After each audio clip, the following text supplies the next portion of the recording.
Hello, hello, my greenskins. And today. Oh boy, today. Today is a fun day.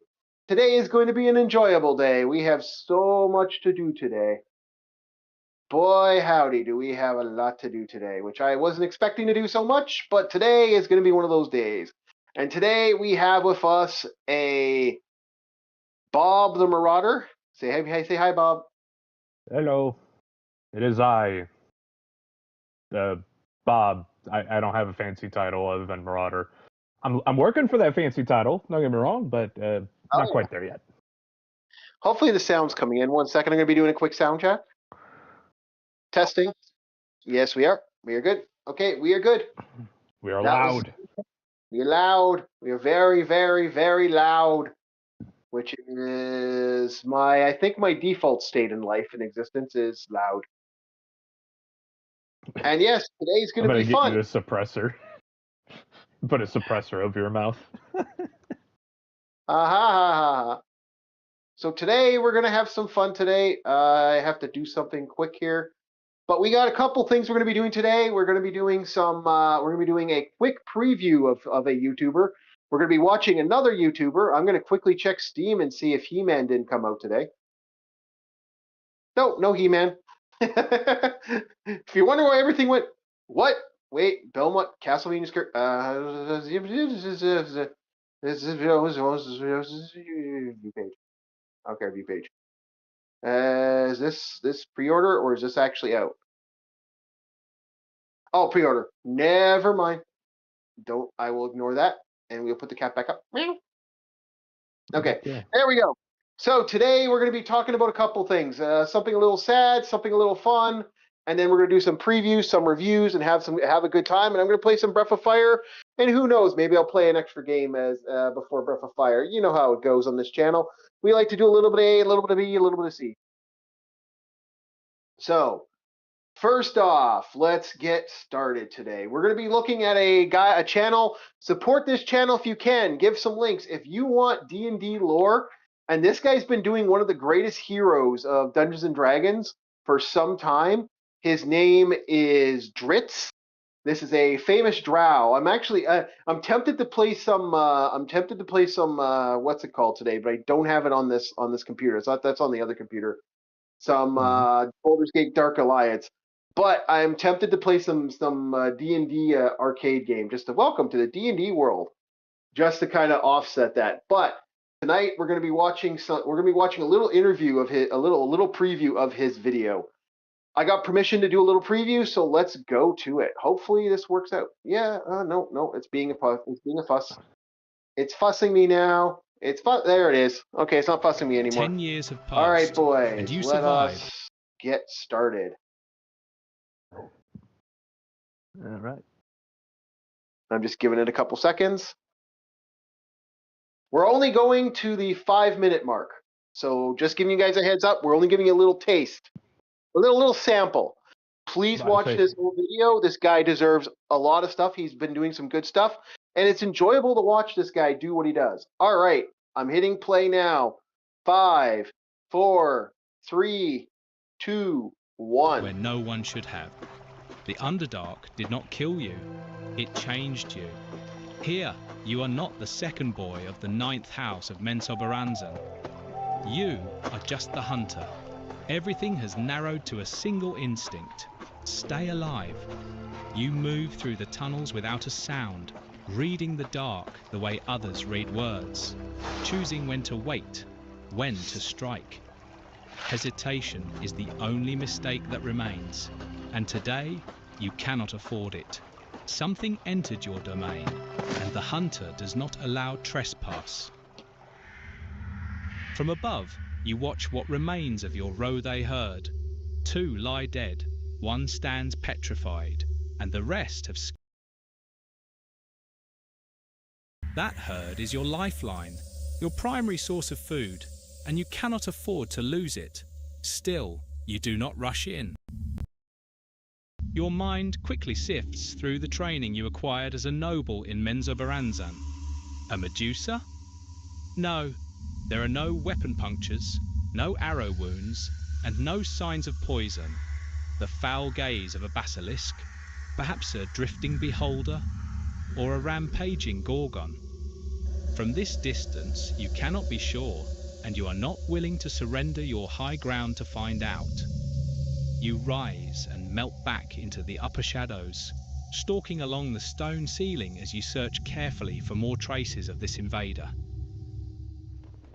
8 legs, heavy, sluggish and clumsy at first glance, yet carrying a presence that betrays something far more dangerous. A greater basilisk. One look held too long within range, and the hunt ends here. Its hide is thick, layered like stone. Distance won't help you, so you descend.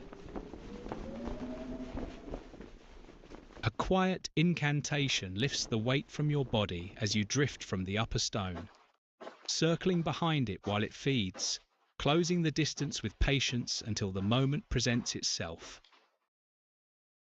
You move. The motion is already underway when the creature shifts, faster than its weight should allow, and its head turns, just enough.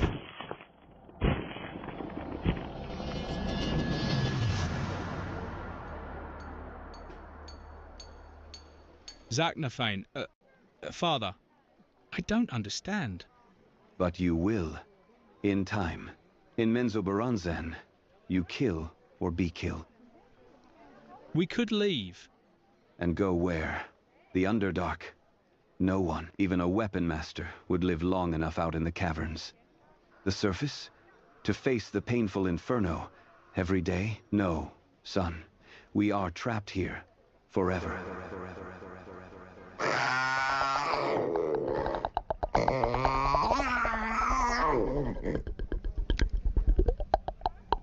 The world snaps back, and you are already moving, your body reacting before your mind can follow as Gwenwyvar, your summoned panther, slams into the creature from the side, forcing its strike off course and buying you the space you should not have had.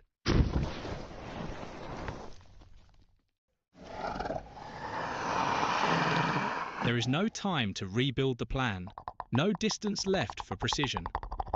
Instinct takes over, narrowing everything to movement and timing as you drive forward. Blades cutting through scale, the creature thrashes, its body convulsing, and something in you refuses to stop there. The strikes keep coming, faster now, heavier, no longer placed but driven, each blow landing with less control than the last, as the need to end it turns into something else entirely.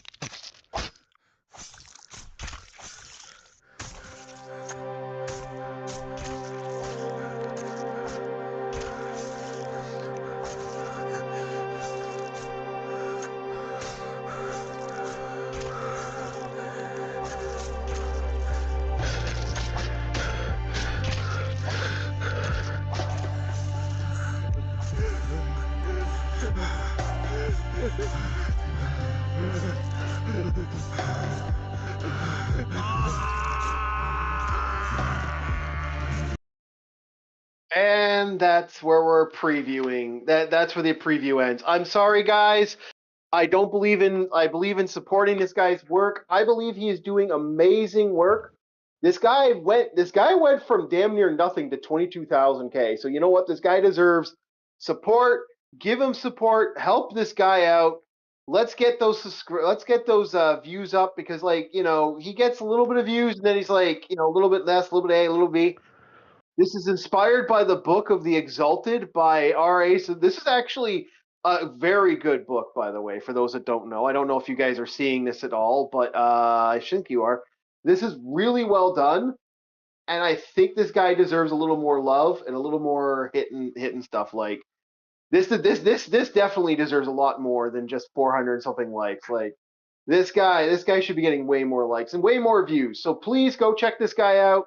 This guy seems to be classy. Let's give this guy some love.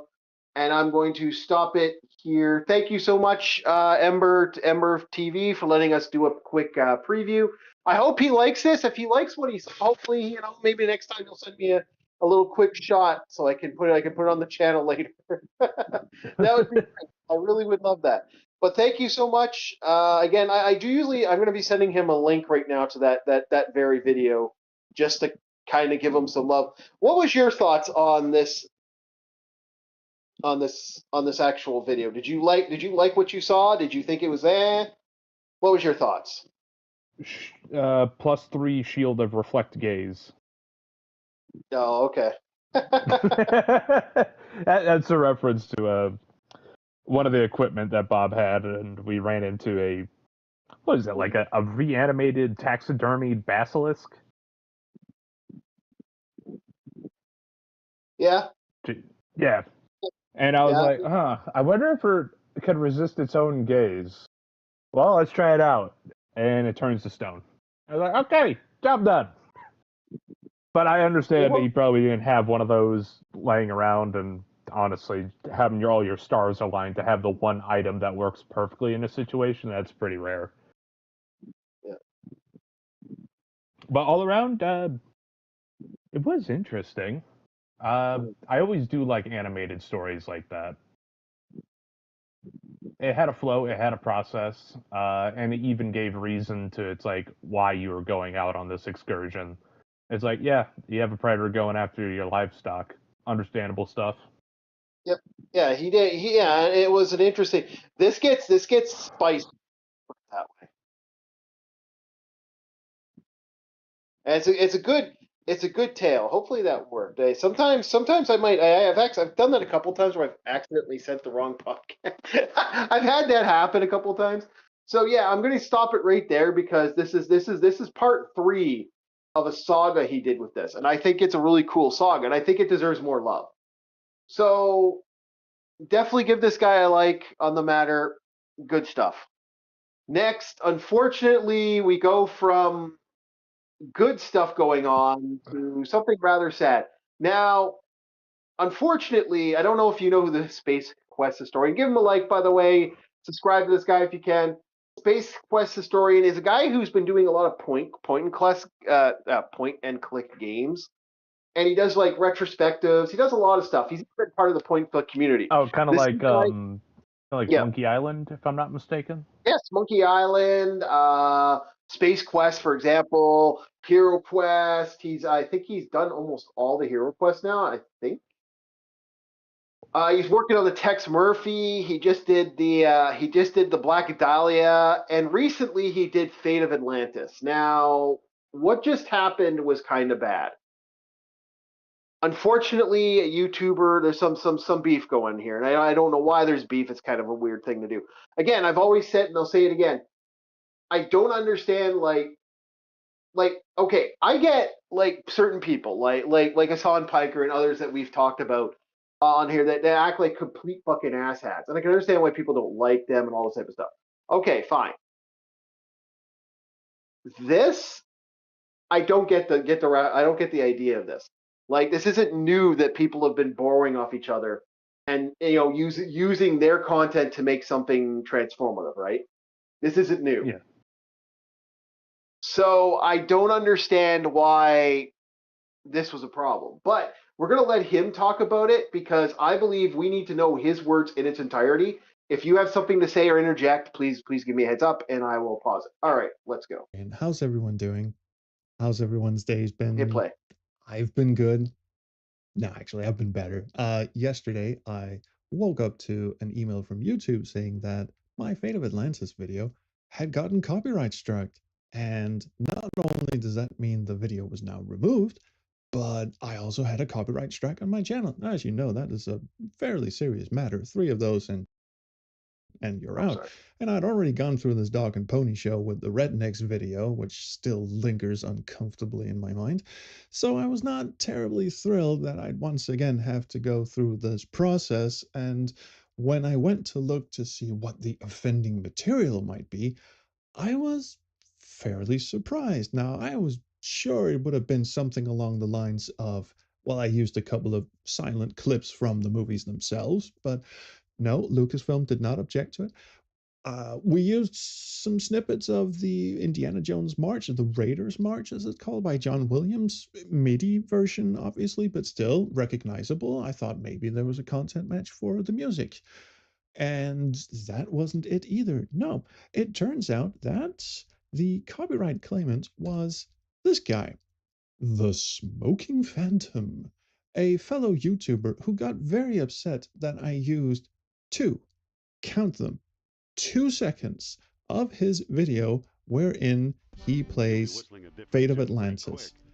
And, well, I should probably shut the actual video up because he might get offended once again. So instead of playing it, I'll just scroll through it. The reason why I used some of his video is because he effectively takes out Arnold, the big burly fuck, who is otherwise almost unknockoutable in this game. And because he is unknockoutable, and I have neither the ability nor patience to actually perform this admittedly impressive feat, I simply used some of his footage. Now, you could argue maybe it was a little presumptuous of me to just use the footage and not ask for permission, but then again, YouTubers use each other's footage all the time. I used other YouTubers' clips in my video as well, and some of them even thanked me for including their video in mine because it brings more eyeballs to their channel. And it's a give and take. Any YouTuber out there is free to use any of my clips, any clip from my videos or whatever in their videos, as long as they use them transformatively, as long as they give their inside opinions, funny edits. I've never seen YouTube poop of my videos. I'd love to see that. That would be hilarious. So this all struck me as somewhat confusing. So of course I sent Mr. Phantom an email saying I woke up this morning and I was wondering what the hell this is all about. Now I've redacted the first email, the email I actually sent to him, because I don't want to dox his real Gmail. I think I can scroll up just enough to say, okay, so you can see the actual text I wrote to him, but not his actual email address. I am petty and I am vindictive, but I'm not a monster. So anyway, I woke up this morning to find that you had issued a copyright claim against my video, which earned me a copyright strike, which is not a trifling matter, blah, blah, blah, blah. This must have something to do with the brief seconds of footage I've shown of you defeating Arnold. Now, if you wouldn't mind, let's resolve this amicably. I don't want to re-upload a new version just to remove a few seconds of footage, which, let's be honest, would be a death sentence for what was, by the way, one of my most well-performing videos. I think it had just under 12,000 views by the at the time he had it taken down, which is a lot for my little channel, to be honest. So it was a pretty well performing video, and having to re-upload it would have just absolutely nuked it. So he gets back to me and says, remove the part from the video. I don't like it when people use my content without asking me for permission. That's fair enough. He could have contacted me and said this outright, and I would have apologized and said I won't do it again, and let's be friends. He then says you can record the game yourself and take it from somewhere else. I will not retract my copyright claim. Thank you for understanding. Well, I try to reason with him. I say, as a gesture of goodwill, I could issue a public apology for using your footage. Yeah. Yeah, what do you guys? We hope you understand that line. How many times have you received that in a call center? I don't know. I might be getting one of those shortly because I'm missing a package, and I don't know if that's coming in today. I appreciate your understanding. It's like, God, that is so passive aggressive. Oh my God. Sorry, I had like a chimp out moment right there. Yeah, I gotcha. All right, I'm ready to continue. Or I can proceed with a counterclaim of fair use from YouTube system. Pick one. And he says, hey, what about, and this is the one that really kills me, if you create a video that promotes my YouTube channel effectively, have it posted there, meaning my channel, and ensure it remains there even after I restore the video. That would be great. The video could be about 5 minutes long and feature you saying positive things about my channel. No apologies needed, just a bit of promotion. It's a win-win situation. What do you think? I think we all know what I think. I think the penny just dropped there. In fact, let me get in your face and tell me what that penny is. The penny there is he copyright claimed me for 2 seconds of a video, which he does not own, by the way. Fate of Atlantis is owned by LucasArts. His 1 minute video consists entirely of gameplay footage with no commentary whatsoever. All he shows is gameplay footage.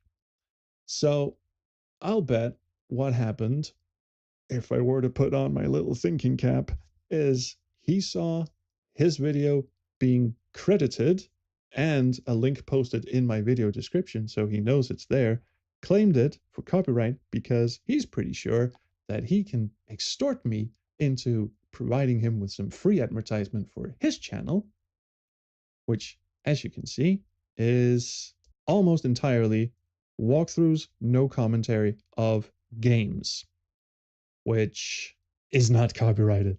You can't copyright fucking gameplay footage. Now, the reason why you can't copyright claim gameplay footage is because you don't own what's being displayed in your video, but game companies usually let you get away with it. 1 second here. There's only one thing that can Pausing? legitimately copyright. Yes, I paused. Okay. All right. So there's one thing you can legitimately do, and there's only one. And that one thing is, don't mind me if you guys keep hearing a tapping. I'm using my grippers while we're watching these. I'm sorry. What? You're using your what? Using my grips for my weight. I'm exercising while we're doing this. Oh, you're talking about those handspring things. I'm like, oh my god, what are you doing? Put your toes away. I'm not using my clippers, my grippers. Anyway. Yeah, your grippers. That's a big. Never mind. Keep going. Anyway. I gotta add some comedy to this because this is I know. Dude. So, like, here's the thing: there's only one thing that you can legitimately copyright is if you actually created and made the game. In all intents and purposes, that's the only thing that you can legitimately do. But this is just knitting hairs. We're adding a little to be a little transformative. We're not actually. I say, even so, when I saw just the man's extortion letter, but when I saw that little second email as like a return, I was like, "Oh, you're bold. You're bold." No. I see. That's the thing. He actually credited the people he took the content from. He did. That right there. But it was like, this is like some low level goon, not even a mobster. This is like, hey, you're gonna have to do this. It's like, well, no, I don't have to. No, like he actually. That's the thing that bugs me. Like, I don't care if people use our content. I'm a little more. Yeah, feel free. Feel free. We love the shout out. Yeah. I'm a little more upset if someone clipped our ass and said, "Hey, asshole, you did this, and this." I'm like, that to me, or someone comes and punks our ass. Is that my door? 1 second. Yeah, if that's my door, I'm going to be really happy. I'm going to have a game, but we'll see. Yeah. Yeah. But no, it was just a return email. It was like this win-win situation that he's trying to set up with this gentleman Space Quest historian. I'm like, you're in no position to even be making such a deal. Are you assuming that Mr. Historian doesn't have every right to ask? He has every right to ask. I think it's. Are you not understanding which direction I am putting this in, Chief? Yeah, I got you. Okay. Okay. I am not attacking the Mr. Historian here. Not at all. I'm talking about Mr. Phantom. I didn't say a word. I'm just saying he has the right to ask, devil's advocate, but I don't believe. I don't believe. Yes. Yes, he does have the right to ask. Yeah. But that setup, that little like, hey, if you do this, I'll fill you in, right? And I'm just like, what the fuck? Yeah, we're both skeezy. Again, we're both assholes. Like this is a a pop culture. This is TMZ. If you're talking to these guys in the back street while they're having a smoke break, that's what this is. That's how I elegantly put our channel. Our channel is all about having looking at reviews. Okay. Slow down. Let me get my point across that I'm trying to Go say. ahead. I get it. I get what you're saying. But okay, Mr. Phantom, you're in no position to even be doing that, and that's like a spook tactic. It's like you get somebody afraid to try and capitulate, but it's like, no, Mr. Historian seems like an educated gentleman. He knows what he's doing. He's like, no. Get out. He's also been at this longer than most people. Like, this guy's been at this. Even so, watch what tree you bark up, ladies and gentlemen. All right, you never know what the bigger fish is. And I don't even think, like I said, there's no reason to go after any fish like that sense. Like to me, I feel like like I said, if he uses It's content from petulant and aggressive. That's the best yeah, way I can describe it. Petulant and aggressive. it is. I was even gonna set up a Blue Sky account just to talk to this guy because I'm not a fan of Twitter or Blue Sky or any of this shit. Like I use Twitter, but I use Twitter just basically to promote my stuff, and every once in a while I'll say something to someone on Twitter. I don't like using any of that stuff. I'm kind I'm of just a happy I'm happy you didn't make me make a Blue Sky account. I'm so happy. Bob. You're gonna have to. You are the promotional guy.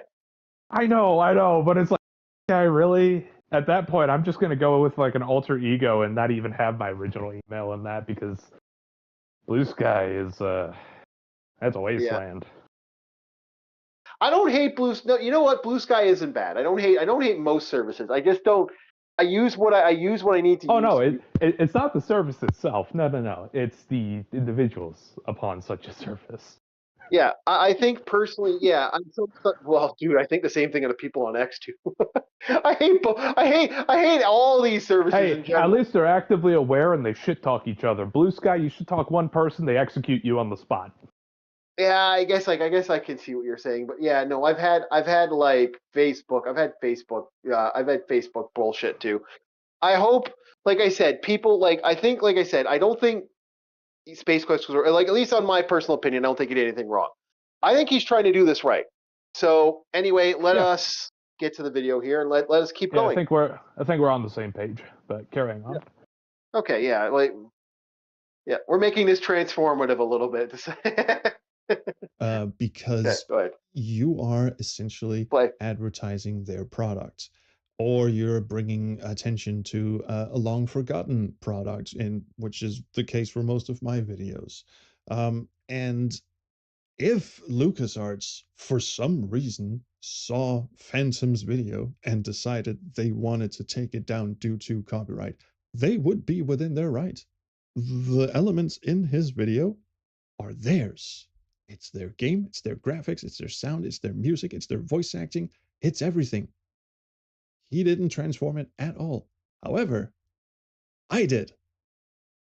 I used 2 seconds, again, let's count them. 1, 2, 2 seconds of his video of him laying out Arnold while I was providing audible commentary written and narrated by me over his clip and a bunch of other clips from other I love this YouTubers, guy's as well as smile. footage I recorded myself, explaining how the fighting mechanics in Fate of Atlantis works and how some people have been able to defeat these otherwise supposedly undefeatable characters in the game.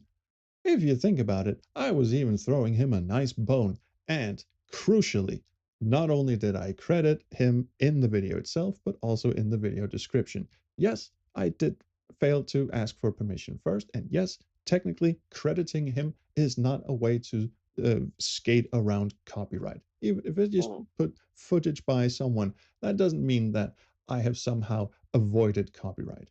But I have transformed it, and I provided credit to him as a courtesy, not as a requirement. I also did not ask for permission, and that is not very nice of me. I recognize that. But also, that is not a requirement, that is a courtesy. So, long story short, that's why you're not seeing the Fate of Atlantis video. Now, let's go back to the email. So, as he says, he wants me to provide a video that just basically kisses his ass for 5 minutes and says his channel is the most wonderful channel in the world. So, even though I can see right through this shit at this point, I want to stay civil on this. So I say I have 2 options. Again, one is to file a counterclaim, which is a legal process, and it will most likely come out in my favor. But I have kept my public conduct about this civil. I have not said anything on my social media channels about why the video is down. All I simply have said is that there has been a copyright dispute and I am attempting to solve it amicably with the claimant.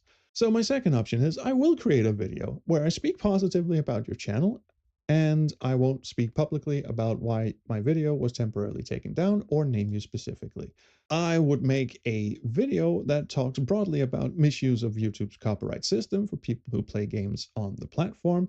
We could talk about the irony of companies issuing frivolous takedowns. We could talk about how certain companies use takedowns to silence criticism. Let's flip the script and talk about whatever. So, Pausing. I actually have a problem. I actually have had this happen a couple times. Remember, we're still dealing with that retro game thing where that 5 seconds of everybody's working for their everybody, you know, that stupid song. Okay. Like the fact that song was registered for 5 seconds. Wasn't even that. It was just me activating something in a general in like a couple seconds of me going through something when I was playing the Namco Arcade Collection on a live stream, where I was talking through the live stream.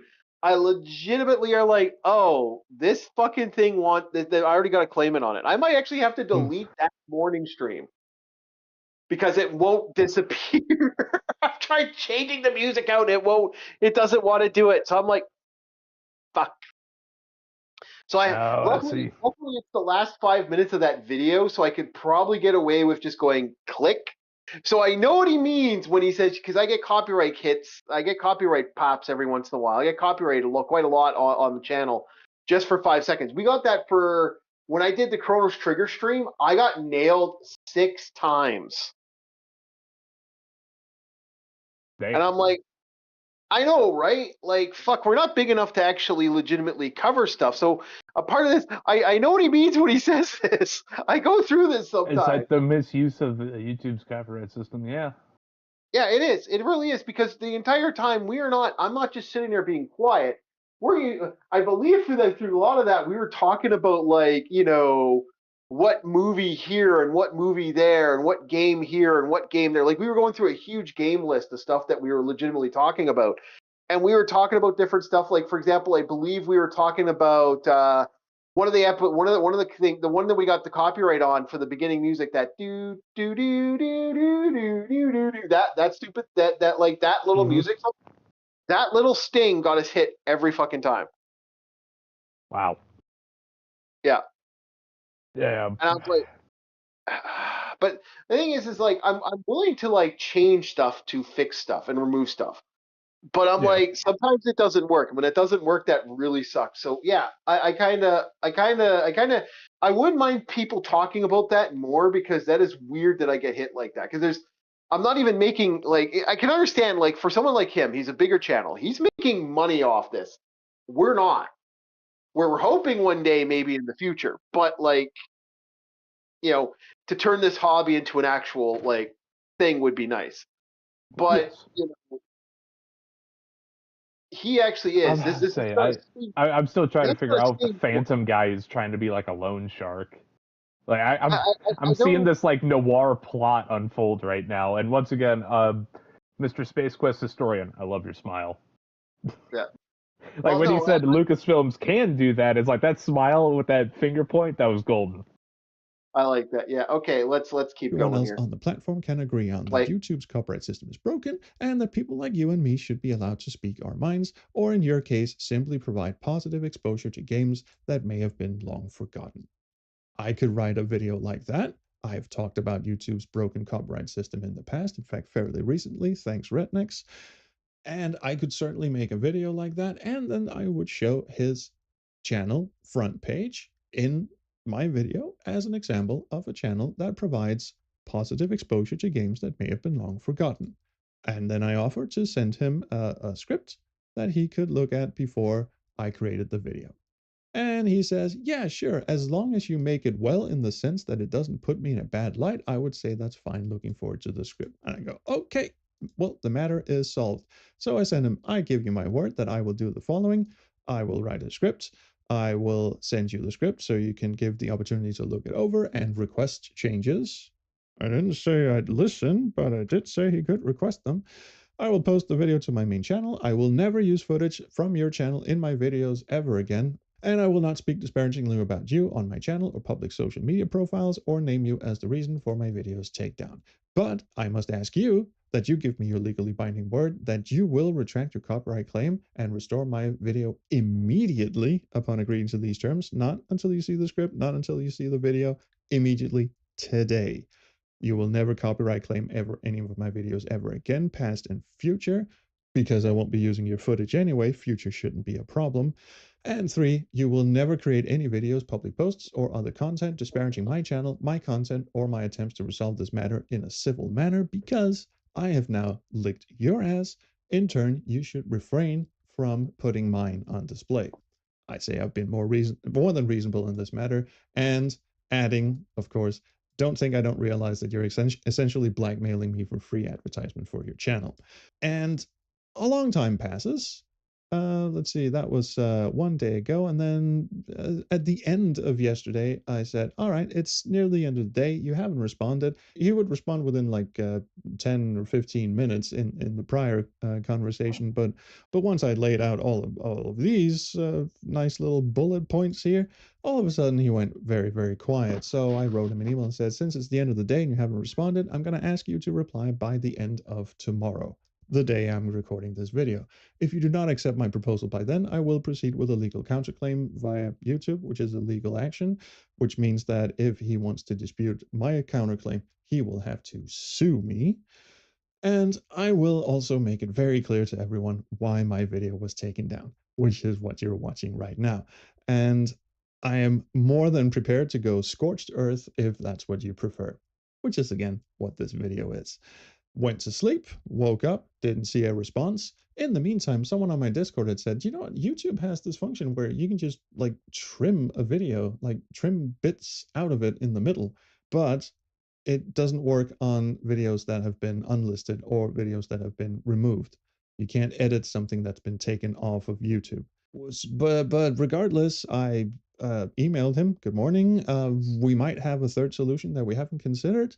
I could simply remove the 2 seconds of the video. I don't know if it's at that time. I didn't know if it was possible or not. I asked, and then I went off and did some other things and came back, and the person on my Discord said, no, you can't do that when it's a video that's not available.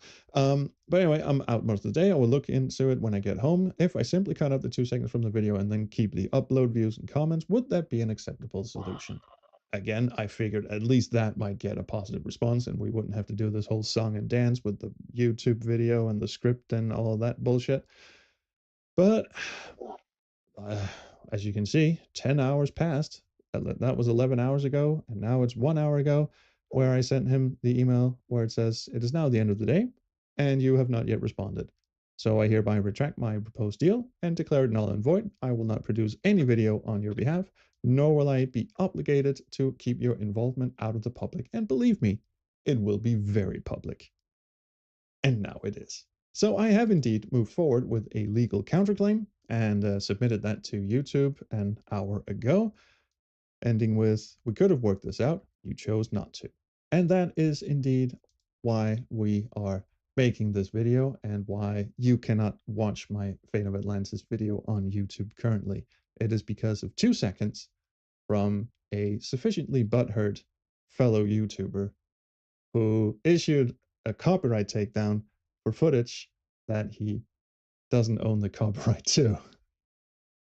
Yay, copyright system. Now, obviously, whatever YouTube, whatever decision they happen to arrive at, if they find my counterclaim acceptable and forward it to Mr. Phantom, Mr. Phantom will then have 10 business days to sue me, and if not, my video will be reinstated. It's out of my hands now. I've done what I can. If, however, you want to watch my Fate of Atlantis video, it's still on my PeerTube channel. Link in the description. So, just wanted to give you that heads up. And incidentally, if your first reaction or instinct after watching this video is to go and bomb the shit out of Phantom's YouTube comments, please don't. You're not helping anyone. If your reaction is to go and find his email and send him incendiary emails, don't. You're not helping. That would be a terrible, terrible mistake on your part, and it would make me look very, very bad. So don't do that. What I would prefer if you did was to sit and cackle and giggle and laugh privately to yourself about how fucking stupid this is. And that would make me very happy as well. So, take care. And all that Chrono Stream shit. Okay, so that's I will laugh and cackle as this man has ordered. yeah. This was good. Do you know what? At least this was a how. I wonder what this is getting. How many views this is? Oh, 5,000 views one day ago. Yeah, I think I hope he gets more for this. I hope he gets more views just for this because this was bullshit. This was real bullshit, and I don't like that. Is that a critters? Ooh, critters. Oh, 50 feet. Yeah, look at that later. I know what I'm going to be working out to Oh do. man. Okay, Yeah. so anyway, it just to me this is a kind of shitty situation. I really hope he gets his video back up, and my suggestion is when he gets his video up, do him a solid, watch it again on YouTube, which I am going to do. I work. I'm trying to get back to being under a giant amorphous blob. So I'm working on that. So once that's off the ground, maybe we'll get that. So I'm working out a lot more. So I'll be watching videos while I'm working out. Okay. I'm gonna get an exercise bike. That elliptical really hurts my knees. Hey Chief, I might have to ask you to take a breath. You're spinning like a top. Just take a quick breath. Yeah. Am I spinning like a top? No. Yeah. Same. I'm good. You are all over the place, sir. Oh, I am ADHD as hell. That's the fun of these videos. I'm having a blast. I'm having a blast because I get to talk about this stuff. I'm screaming into the ether right now, but I love screaming into the ether. So no. But at least give me some screaming room. Shit. Okay. But no, I talk just about the amorphous blob. You're jamming me into the fucking wall as you're screaming. Okay, go for it. What do you got to say, my friend? The floor is yours, and I apologize if I cut you off. I lost my original point because you were yapping. And I was just like, I was about to say it, and then I win again. It. Victory. You bastard. You bastard. Yeah, but this is going to be an interesting situation to watch unfold because I remembered it now. Remember how you were saying like the Lego thing is like the new TV? Mm-hmm. This feels like the new TV. This drama, no matter how big or small, is like this actually has some stakes that I could follow. Yeah. See, I don't want to be a drama tuber. I kind of stay away from the drama. I don't want to either, but yeah. This like does have something. Yeah. And we're also victims to an extent of similar things where it's like, why was this copyright claimed? Yeah.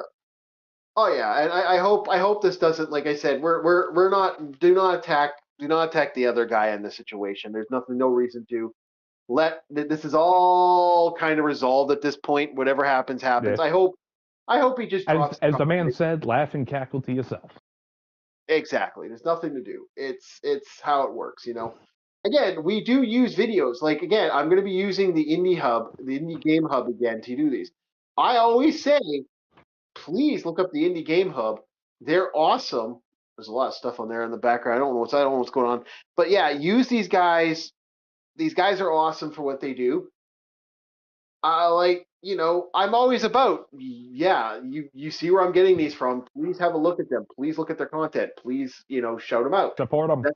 That's the right way of doing it. That's how it is. Like, again, I'm looking at these because these excite me. Although this is, I don't know. My friend said this looks AI to me, but I don't know. So the next one we're going to be looking at is the official announced trailer of Dominus Gladius. Oh, this is one thing you didn't tell me to yoink. I shall yoink it. Yeah. Sorry. I will let you get that done. The yoinkening proceeds. All right. Just tell me when. Here. All right. Ready. 5, 4, 3, 2, 1.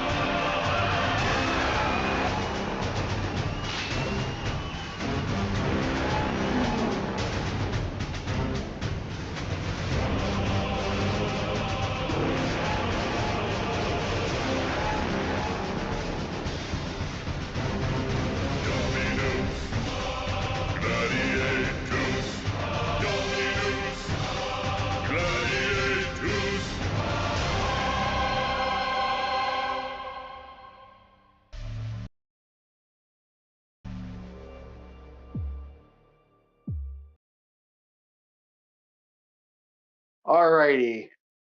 Your thoughts, Bob, on Dominus Gladius? This reminds me a lot of early Flash games, especially on Newgrounds. Uh, it's like you took Sword and Sandals or a game similar where it's like an arena fighter, like a Yeah. 2D side scroller, but you gave everything the graphics of like old paintings. Because Yeah. like looking at all the characters here, they're like old paintings, and I love that charm. That's one of the reasons I loved Rock of Ages, was purely because it was like old tapestries that were animated. Yeah. I respect what they're doing here. This is neat. It's like instead of a civilization builder, it's a gladiator coach game. Gladiator Simulator. Yeah. There is actually a Well, Gladiator game. I wouldn't say a simulator in the sense of I've played things like Spartacus Legends, but this one seems like you are not actively there. You're just letting them fight. Yes, that's Simulator. That is simulator. I don't know. Whenever I think simulator, it's Like you doing the actions. think of like Sim City.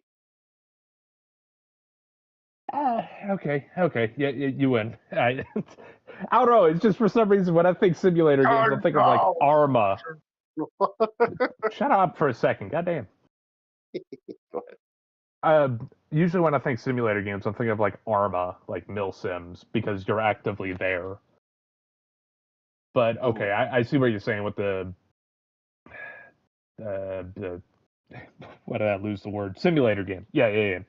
But instead of you being the gladiators, it's like you're a coach, but not so much a coach. You're I'd say you're a noble that's hiring these guys. Well, hiring's a bit of a strong word to describe slaves. Honestly, this doesn't look bad, and I think it's worth having a look. Yeah.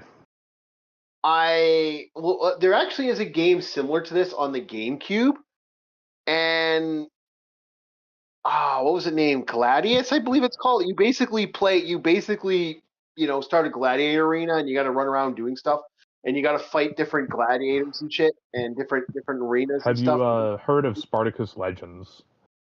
I have, but that one, man, that one's not as in depth as that. You know what? I should find that for the GameCube. You'll do that right now. As I was gonna say, Spartacus Legends. The reason I see it as like the go-to simulator game is it was both a simulator and a fighter game. Ooh.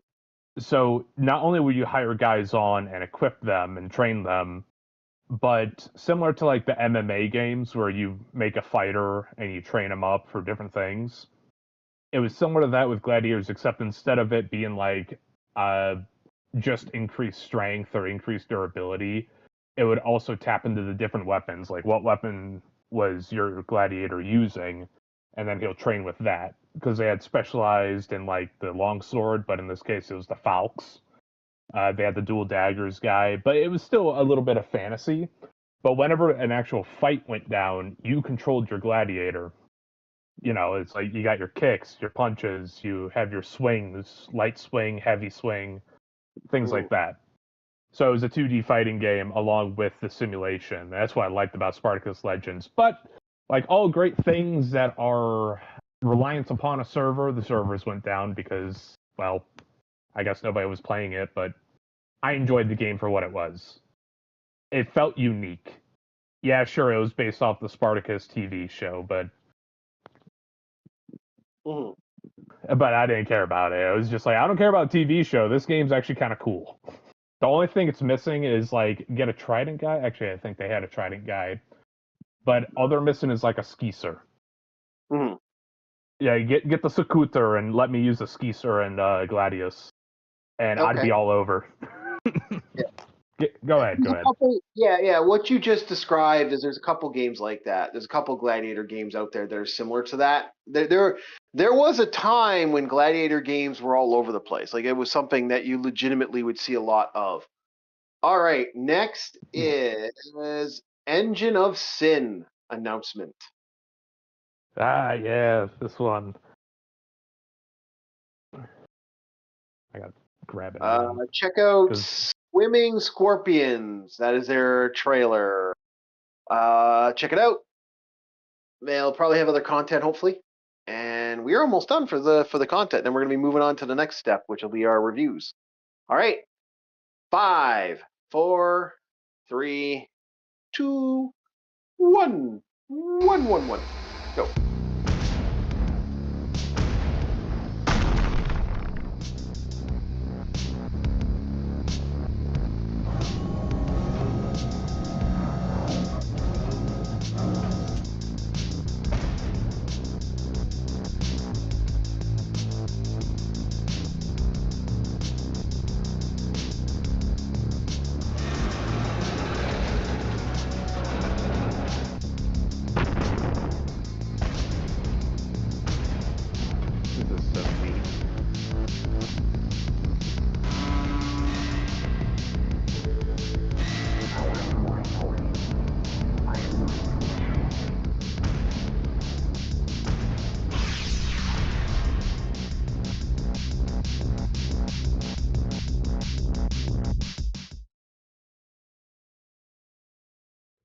I am the Space Quest.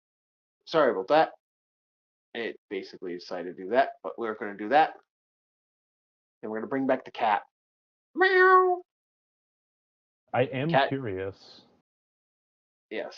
If this is a what do you call it? If this has multiplayer options, or if this is just solo, because having to manage all that by yourself seems like a monumental task, depending on the layout of this machine. That would be an interesting thing. Not sure what they're going to do. But I know a lot of people. Actually, there's been a few games that have been coming out that kind of have that in-depth simulation. The first one that comes to mind is, I can't remember the name for the life of me. I want to call it Iron Battalion, but I don't think that's the name of it. It's where it's a whole simulator, and the only place you're in is this giant fuck-off artillery battery. And you have a map in the center, and what you do is you get orders from command through like little typewriter thing, and they say, this, I guess you'd say projectile, we need high. You do like a little bit of math with your artillery piece and send it over, and whenever the round makes an impact, you have these black and white spy plane looking pictures of like the crater impact and all that on the map. I can't remember the name of the game, but it was the first one that I saw that was like that in depth with the simulation. The only other one I could think of before that was it was almost like a Milsim game, but when it got really in depth was when you entered the mech and you like launch all the systems. So now you're in a giant mech piloting this thing. So having this one with the similar simulation where you're actually in the machine, you're not just what is it, like in some mech games you're just controlling the mech as if it's a person. This one is like, oh yeah, this is a monumental piece of machinery that requires surmountable effort to do anything with. It gives you this grasp of scale. Now here's a question. And I like that, but I'm probably going to be stressed out of my fucking mind if I'm the only guy in there. Okay, so the question I got to ask is, what if it's like a multiplayer game where you're all running one mech? Like a That tank. would be easier to run. Yeah. I'd say don't make it a requirement, but that would be so much easier. I should Because actually, you know what? We do. You know what? I'm going to go back to that video. Maybe we can find out some more information on the actual channel. Let's get to the channel, boys. Let's have a look here. yeah, I'm curious because if you and the boys can roll around in, Yeah. I'm trying not to call this thing a Titan, but it's very close to a Titan. It's the only thing I can think of that's this large. Okay, so let's have a look at this here. Is a mech simulator where you operate a Titan-sized mech against giant kaiju. Manage, overheat, life support, apocalypse-grade weapons, fight the unique kaiju, explore the 4 decks within the mech. Four decks. Whew. Yeah. So That's a lot of running. Let's click on that Steam store, boys. I hope this thing's really durable to have a one-man crew. Let's see here. No release date, no anything right now, no review. I look forward to it. Single player right now. Oh yeah, so you're gonna have fun with that, Bob. You're gonna have to fucking run the whole thing by yourself. I made one mistake when I played Sea of Thieves. One mistake. Yeah. I was like, I wonder how big the galley is. Trying to run a galley with one man is nightmare fuel for me. Because you have 3 separate sails, which all have their own little things to do with. You have 2 separate below decks. You have 4 cannons and a anchor windlass that takes a small eternity for one man to spin. Yeah. Oh, I was stressing so bad the first time I ever tried the one man a brig or a galley. Oh, this game's gonna be like an exercise in stress. There are some games I play just to try and keep as cool of a head for as long as possible. I don't know if you do that, Chief, but sometimes it's like a mental exercise I do to myself. Oh, you're the last surviving member of your crew. Oh. That explains why there's nobody here. Okay, so it's like a final stand sort of ordeal. Yep.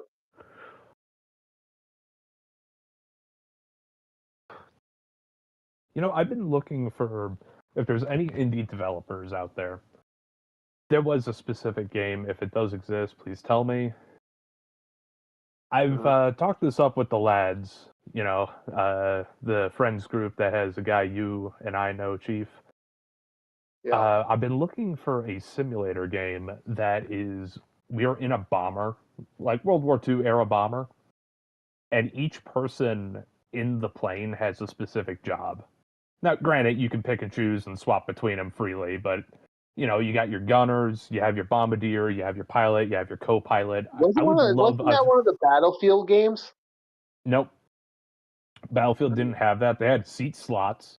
But what I'm saying is like a fully fledged bomber simulator where in order to transfer from the gunner position to like the bombardier's chair, if you don't have a bombardier, let's say, you get off the gun and you walk over to where the bombardier's area is. I want a simulator game that's similar to that, where all the boys are in a plane. Yeah. Because fighter planes, you only got like one guy in a fighter plane. Well, this giant. I really wanted a bomber simulator because I think that'd be cool. Yeah. You have your missions. You have all this.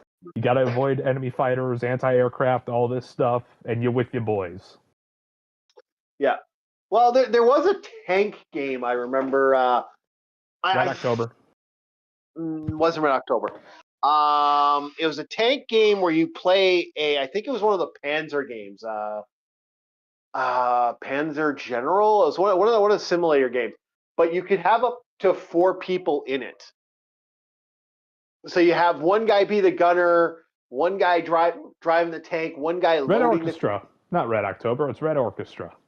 Red Orchestra might be that. I don't know which one Red it was. Orchestra had both Panzer IV and T-34. It was like Yeah. early World War II. But Yeah, you had your driver, you had your gunner, you had your loader, you had your commander, all that. Yeah. And it that was so well put together that not only did, like, let's say the driver, for example, not only did the driver have like his little viewing slit, but he could also open the top hatch to get a better view. Yeah. Obviously, your was head's fun. exposed, but it was so cool to see this in first person. Yeah, and I remember having an absolute blast playing it, but I remember thinking to myself, God, I would not want to play this by myself. But I like the idea of this giant mech, and you're the last motherfucker there, and you're trying to finish your job, whatever the mission is, and you might be the last one on the mission.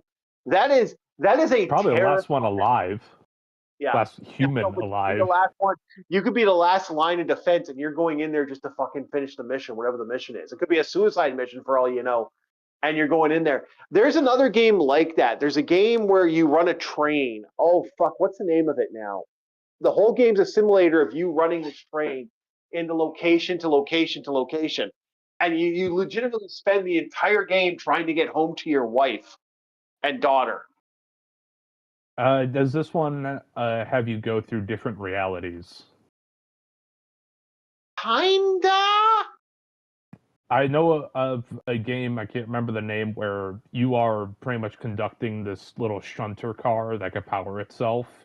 Granted, you can get upgrades for it and all that as you progress, but every so often you warp into a different reality. No, it's not that. No, it was... okay. I'm trying to remember now. Shit, it was actually a while ago.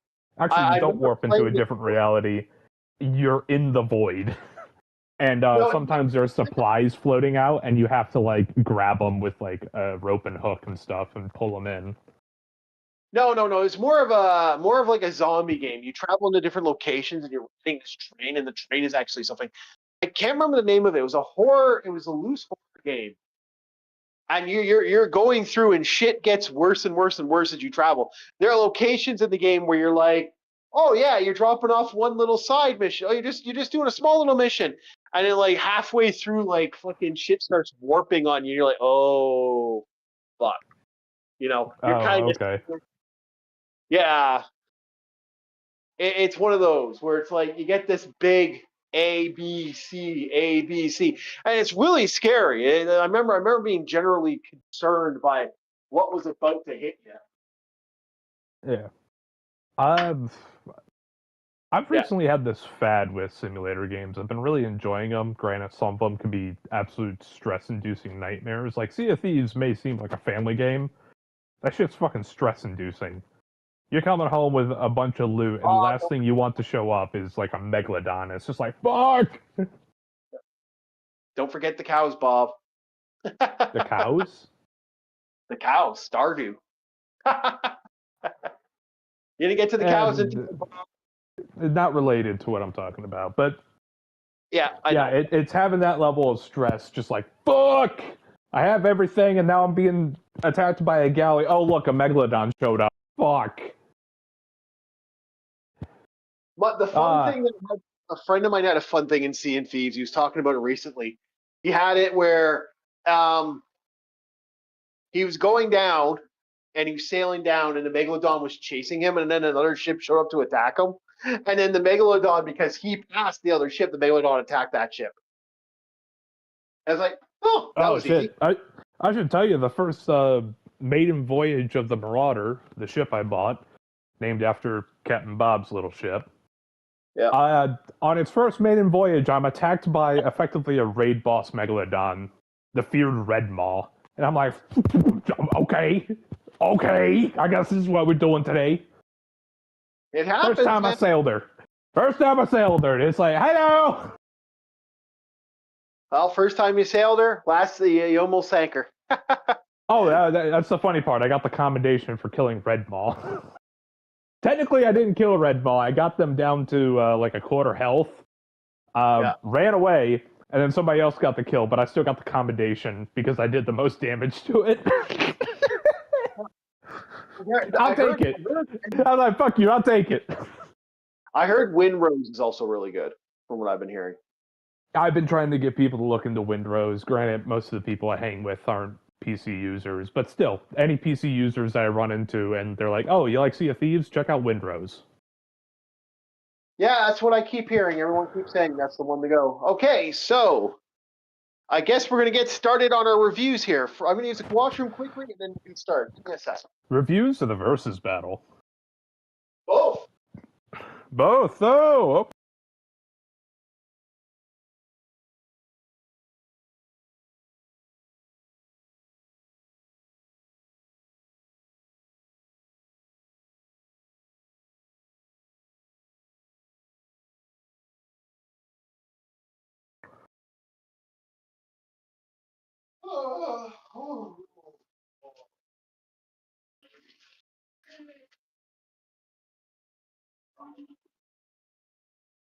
Okay, so. Alrighty, boy and girls. All right, I just had to stand up because my legs were starting to get a little antsy. He's getting old. Oh, I'm constantly standing if I can get my way. True. How life is, friends. I do pace around a lot. The only downside of pacing around is sometimes my microphone bumps against my chest. My big, broad, barreled, hairy chest. All right. So let's get this started. Quick little switch. Nope, that's not it. Let's try, yeah. All right, we're starting with our favorite anime that's been coming out lately. Yeah, which at Adelier. Or as I like to put it, our new name for this. I needed the anime. I'm gonna get another Witch Hat Alterer just as this Coco. There's like a couple images I might. So Witch Hat Alterer, aka or Alter of the Witch Hat, or as I like to call it, I Need Adult the Anime. So what did you think of the filler episode? Fuck you. That's what I thought of it. Fuck you. I waited a week for this. I know, right? I know, and it's a two-parter. It's technically going on a cliffhanger. I was like, nothing happened. Nothing's going to happen. There's only like a minute left in the episode. Unless a Brum Hat decides to say, hey, fucker, nothing's going to go down. God damn it. God damn it. That's another week. I watched this, and I'm like, oh, he's going to be pissed after watching this. Next week we'll get the second part. I have a sinking suspicion that we might be seeing him, take another apprentice. Yeah, either that or that apprentice is a spy. I think he's a Fed. Yeah, I think it's one of the penguins, to be honest. Oh, you think one of the penguins is a Brum Hat? Yep. Okay. It's just a hydro bird. Perry the hydro bird. It's like he just puts on a hat. I think that's the trick. It would explain some things about the birds because, okay, the part of the magic that I'm like, okay, I can grasp to an extent is the cloaks disguise you as an animal. Fine. It makes them think you're an animal. You probably smell like them, so they follow you, X, Y, Z. Gotcha. They didn't say anything about the scale. So the first time this witch woman pulls up, she's a giant brush buddy. Like a kaiju level brush buddy by comparison of their average size. Yeah. So I'm like, when you're picking up the penguin, do they see a penguin of their size, or are they as tall as a human? Because that's a big fucking penguin. Maybe. It got me questioning. It's like, I understand you didn't disguise them all as penguins with hats, so you can, see the characters' emotions and all that. And people wouldn't be confused watching it, because eventually, instead of it just being like an animal with a hat, it's them just wearing the cloaks. I completely understood why they did that, so nobody gets confused about who's who, the audience. Yep. But some things just don't add up, and the way the penguins are like, all right, I'm gonna stick with you. I'm like, I never know animals to like just stick with one person unless, the courtship or some shit happens. Can I suggest? Because it's like, wouldn't they go with the herd?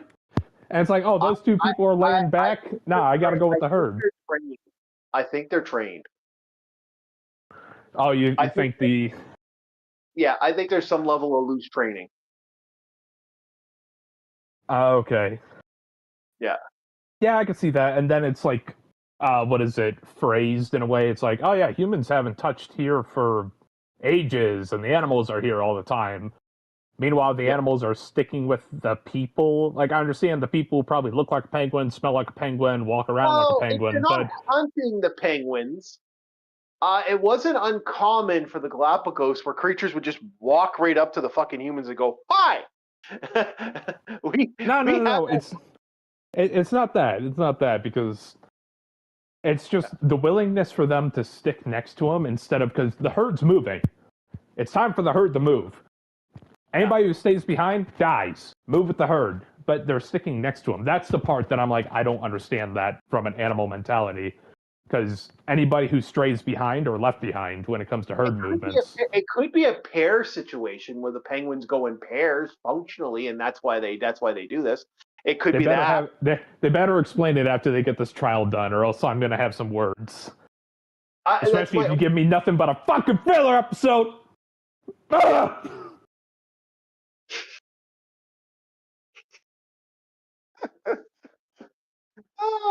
Okay. Overall, I'm okay with this episode. I got what the episode was implying, and we get to see more of one of the girls' story, and that's kind of where we're going with this. That's the game plan. She's my favorite character, and she decided to beat Moody this episode. Yeah, and like I said, I like all the. I hate to say it. I like all these. If these kids were in my class, I don't think I'd have no problem being a teacher. Let's just put it that way. This wouldn't bother me so much. But like, moody fucking kids in our modern era, fuck those little bastards.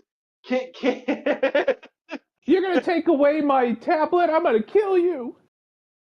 Yeah, I still can't. Okay, just a little side tangent, but I still can't believe that kid fucking. I mean, that you took away my Switch and the fucking kid just decked a fucking teacher, a pregnant woman, in the face. I'm like, technology is their new god. It is a sad state of affairs we find ourselves in. It is. It really is. But yeah, it's like, yeah, you can be moody and all of that in this universe, because at the end of the day, okay, they're working through something. They're not worried about a fucking tablet. I know. Actually, kind of an interesting little filler to that, because I didn't get yelled at. They did talk about the teaching methods. That was one thing that I picked up on, was I was able to relate to, I can't remember her name, blue hair. I was able to relate to that, where being taught certain things in school, especially our school system, the modern one, is in such a rigid manner that you never expand your horizons and you never grow as a person, because everything is cut and dry, black and white. There's good, there's bad, there's no in between. An excellent teacher will tell you, no, there is nuance to everything. Yep. A good teacher understands that the child not only needs to see the result, but also the chain that led up to said result. Yeah, and again, the dark, to kind of go dark with this, I remember my teacher's response when there was an interesting, a really horrible, horrific murder had happened, and everyone kind of knew that something had happened. And my teacher walks in, and he says something quite like, it was a horrible murder, and everyone's like, oh, I want, they should just kill them, they should just do this, they should just do that. And he's like, well, yeah, they should chop their arms off, keep them alive, put salt on their arms, and then dip the stumps in acid. And everyone's like, got quiet, and he went, what? Every one of you is literally saying that the bodies aren't even cold. You have no idea what happened, and you're already instantly judging crime on a murder that you have no idea about. Yep. How about wait? Until you get all the info. Yeah, he was like, now obviously he funny thing is, I even asked him later, because it was proven this guy had committed the crimes. And he said, "Oh yeah, I'm totally in agreement. Kill the guy."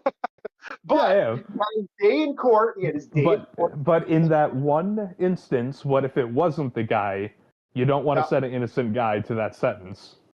Yeah, exactly. Because there have been people who spent anywhere from 20 to 30 years for crimes they never committed. There's this one couple I remember were arrested and charged with the murder of their daughter.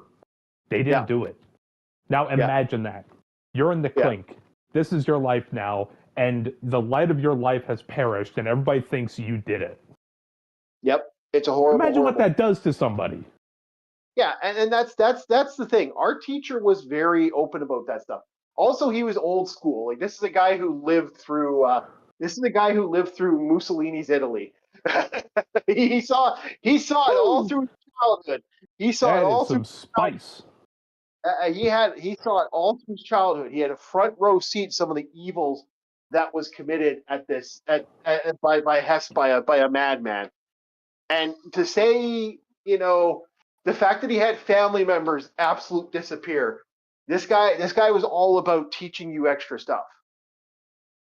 Yeah. And I have a lot of respect for that teacher because he was. I'm also of the opinion that, similar to what you're talking about, unless you are experienced and have worldly knowledge, you should not be teaching the next generation. You gotta have something under your belt in order to teach kids about life. Yeah, and again, that's what I like about this. Like this is the thing. I don't like that. I need an adult teacher. Kiefer does not make me like him that much. This man is like spinning a wheel, but the wheel only has two halves. Where it's like, yes, he's the respectable goofball teacher, and then the other side is like, oh no, he's like an MI6 spy. This man will dip bodies in acid to hide evidence. And it's just like, pick a fucking lane. Yeah, and that's what we got to get back to. Kiefer is a teacher that makes me want. My favorite moment is that stare he gave that other professor. That was like, fuck this kid. This kid's gonna fail anyway. And he's like, don't you agree, Mr. Kiefer? And he's like, excuse me, can you say that one more time? He just kind of stares. No, he wasn't talking about his kid. He was talking about Kiefer's apprentice, Coco. No, he wasn't talking about Coco. He was talking about the blue-haired girl. Okay, yeah. But it wasn't about the boy. It wasn't about his apprentice. It was about the other teacher's apprentice. And it's like, whoo. Even before Kiefer had his reaction, I was like, oh, dude, are you sure you want to pick that fight? This man's like goddamn James Bond. He hit an old man with the amnesia spell. Well, no, I wonder what his rep is, because we don't know much about Kiefer, and I know we're gonna have a rep. If the man could unleash a can of whoop ass like he did in episode 5, this man might have a rep. He probably does. Even so much so that he has, I guess, an eye as a roommate. Yeah. And I wonder if that's by chance or if that eye is there as kind of a plant to make sure he doesn't do anything too outlandish. I think they know each other a little more than that. There's some heavily implied, and even so, I'm saying there are times where, for the sake of convenience, you do send a friend to watch another friend. I've seen this happen plenty of times. This happens.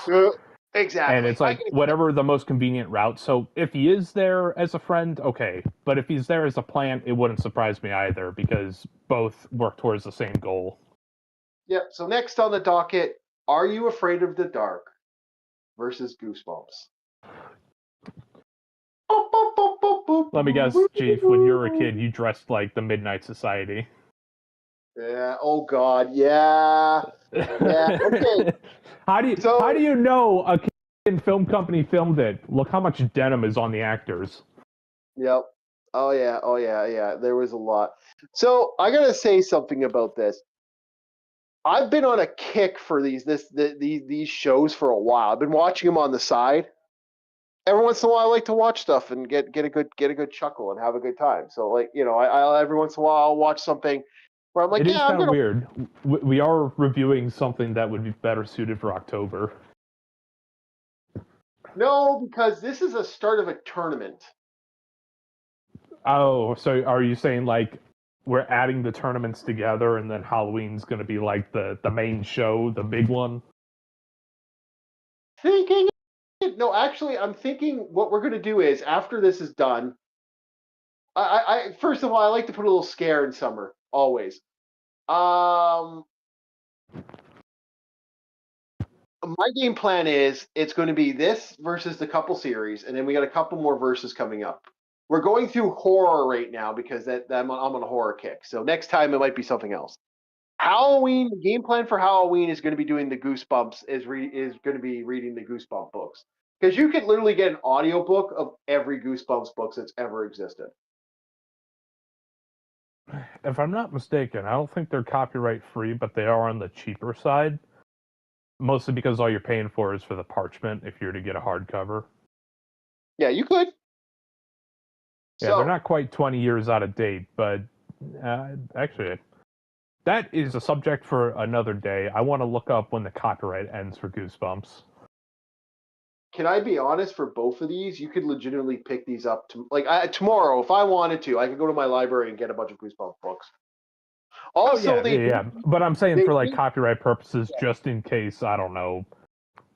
The same way the Shadow is. Like the Shadow books, the original books of the Shadow are completely free because the copyrights ran out. I'm not showing the comics of Goosebumps because because like whoever runs the RO Stealth site, they'll copyright the fuck if we show any imagery. That's what I'm saying. Is like, when does it end? That's what I'm going to be looking into in the future. Oh, 30 years. Yes, it hasn't been that long. It has not been that long since the books have come out. Anyway, the 80s is over 40 years ago. Anyone it doesn't feel old matter. yet? It hasn't even. You can't because he's technically remade other stuff too. It's all. I know. Anyway, it doesn't matter. You're old. The 80s was 40 years ago. It doesn't matter. It doesn't matter. That's what I'm saying because he's made new stuff. Anyway. Oh my goodness. You're splitting hairs. Anyway. I'm not splitting hairs. You're being a shit. Okay. Are You Afraid of the Dark got books as well? Which is kind of funny. Yeah, apparently in Canada they got some books. I've never read them. The Crypt Keeper. What? Does Tales of the Crypt have any books by chance? Yes, or is actually. That purely a TV show? Okay. It was originally not based off the TV show, but there was originally the EC books. Those are open to copyright. We could probably look at those, but I don't know. They might hit the gore field. That's the problem. And they usually have sex and stuff. There was several books. There was Creep Show, Crypt Tales from the Crypt, Vault of Terror, Horror something, and I can't remember what the other one was. They were like back in the day when comics were like adult before the stupid children protect mothers demand change movement. Yeah, that bullshit. That stuff really hasn't changed in history, has it? So yeah, it really hasn't. It's like instead of comics, it's iPads now. The parents still don't care. They'll still give the kid GTA 5. Yeah. Exactly. Okay, so Tales from the Crypt is not on here right now. We are arguing Afraid of the Dark versus Goosebumps. So we both watched episodes of both. And I'm going to be honest. I remember some things. Yeah, Goosebumps definitely still kind of holds its. Okay, is it especially good?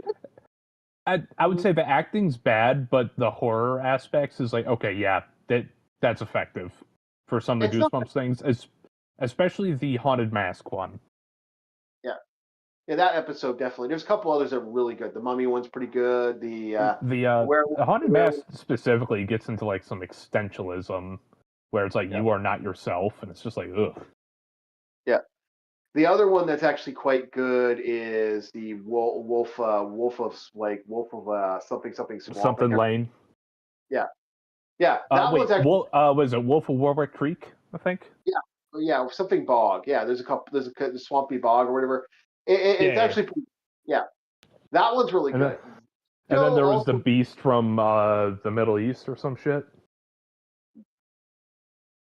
I can't remember. There's a lot of. There was another Goosebumps book I remember called like The Beast of the East. I can't remember all of the TV shows. We sat here and watched both. These kind of meshed together, so That's what I'm saying. That's what I'm saying. Since you have like the Canadian filming company, some of these just kind of collage together, so you really have to sift which one's Goosebumps and which one's Tales from the Dark. Or Are You Afraid of the Dark? God, I'm fucking it up. Tales of the Crypt and Are You Afraid of the Dark? God damn it. So Are You Afraid of the Dark? The interesting about Are You Afraid of the Dark? There's a funny fucking thing for this. There's a moment in here, and I kind of always chuckle about this. Some of the cast from this ended up in this show and vice versa. Like they bounced around. Like not to mention a Nickelodeon show, if I'm not mistaken, or it was a Disney show, Sister Sister. The episode about the lizard, the iguana episode. That one, I think the black actress that was there was in Sister Sister. Yeah. Oh, there's a lot. There's a lot. Like we could go on and on and on about that. That's the funny thing about it. There's not as famous people, not as much famous people in both these series. Like some of them only acted a couple times and that was it. But both of them were. Now overall, the Midnight Society or the Midnight Society, I like the idea of that. I like the idea of kids going out somewhere, like going out to the big dark woods, starting a little fucking campfire and having a conversation. And having a pocket of manganese powder. No, it was creamer. That shit's fucking bright. That was creamer, Bob. Creamer? Yeah, it was. It was coffee creamer. I've never seen coffee creamer just flash like that. Apparently, it was coffee creamer and glitter. That was it. Oh my god. Okay. Yeah, for the longest time I was trying to figure out what the additive was that made it flash like that. And the only thing I could think of was like magnesium for the white flash. No, it was coffee creamer and glitter, I think, was what was in there. Also, keep in mind what they would do. That is a sound stage. It just kind of like when that hit off, they just fucking. Oh yeah, they had like a little thing to do. Yeah, like stage effects. Okay. Yeah. Basically, that's what I think it was. It wasn't anything. Yeah, like people have been saying it was like magnesium. People were saying it's like. It could also be fluoride. Fluoride. People have been saying different really flammable substances. It's like, no, they're on a fucking sound stage, people. It's not like they were out in the woods doing that. Well, even so, it's like you gotta think about it with the hypothetical you put up. Kids go into the dark forest, they make a little campfire to tell spooky stories, and then one of them just throws out a powder of fucking chemicals. It's just, and it's like, fuck! So, for your hypothetical, assuming this wasn't a soundstage, it's like, what would that additive be? You know? Well, the coffee creamer, like, can I be honest? Back then, certain types of creamers would go up fucking good. I had a buddy of mine in his survival kit. Oh, is this like the Frito thing? Where like Fritos will burn forever until they're completely gone? Yeah, they kind of do. But it is actually a buddy of mine used to keep coffee creamer for an accelerant. Damn. No need for lighter fluid, just coffee creamer. Hey, he'd keep a little bottle of that in his survival kit. That was one of the survival kit. Also, like he roll a toilet paper and a towel because you always got to bring a towel. You never know when you're going to need a towel, guys. They guard your towel with your life because you always have a towel. And I said the secondary thing. You also bring your Babel fish just in case you go to a place where you don't recognize the language. Are You Afraid of the Dark is the reason Kirby is always killing Wispy Woods.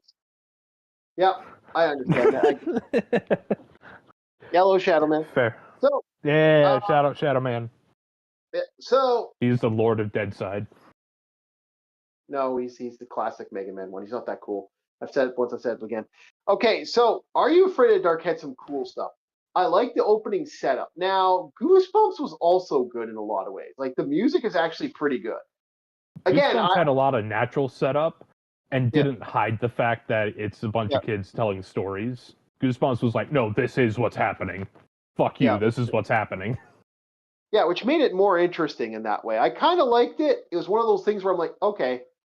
The funny thing about Goosebumps is, let's be honest, Goosebumps has its own little energy to it that works. Not perfect, it does. but not bad. Both work good.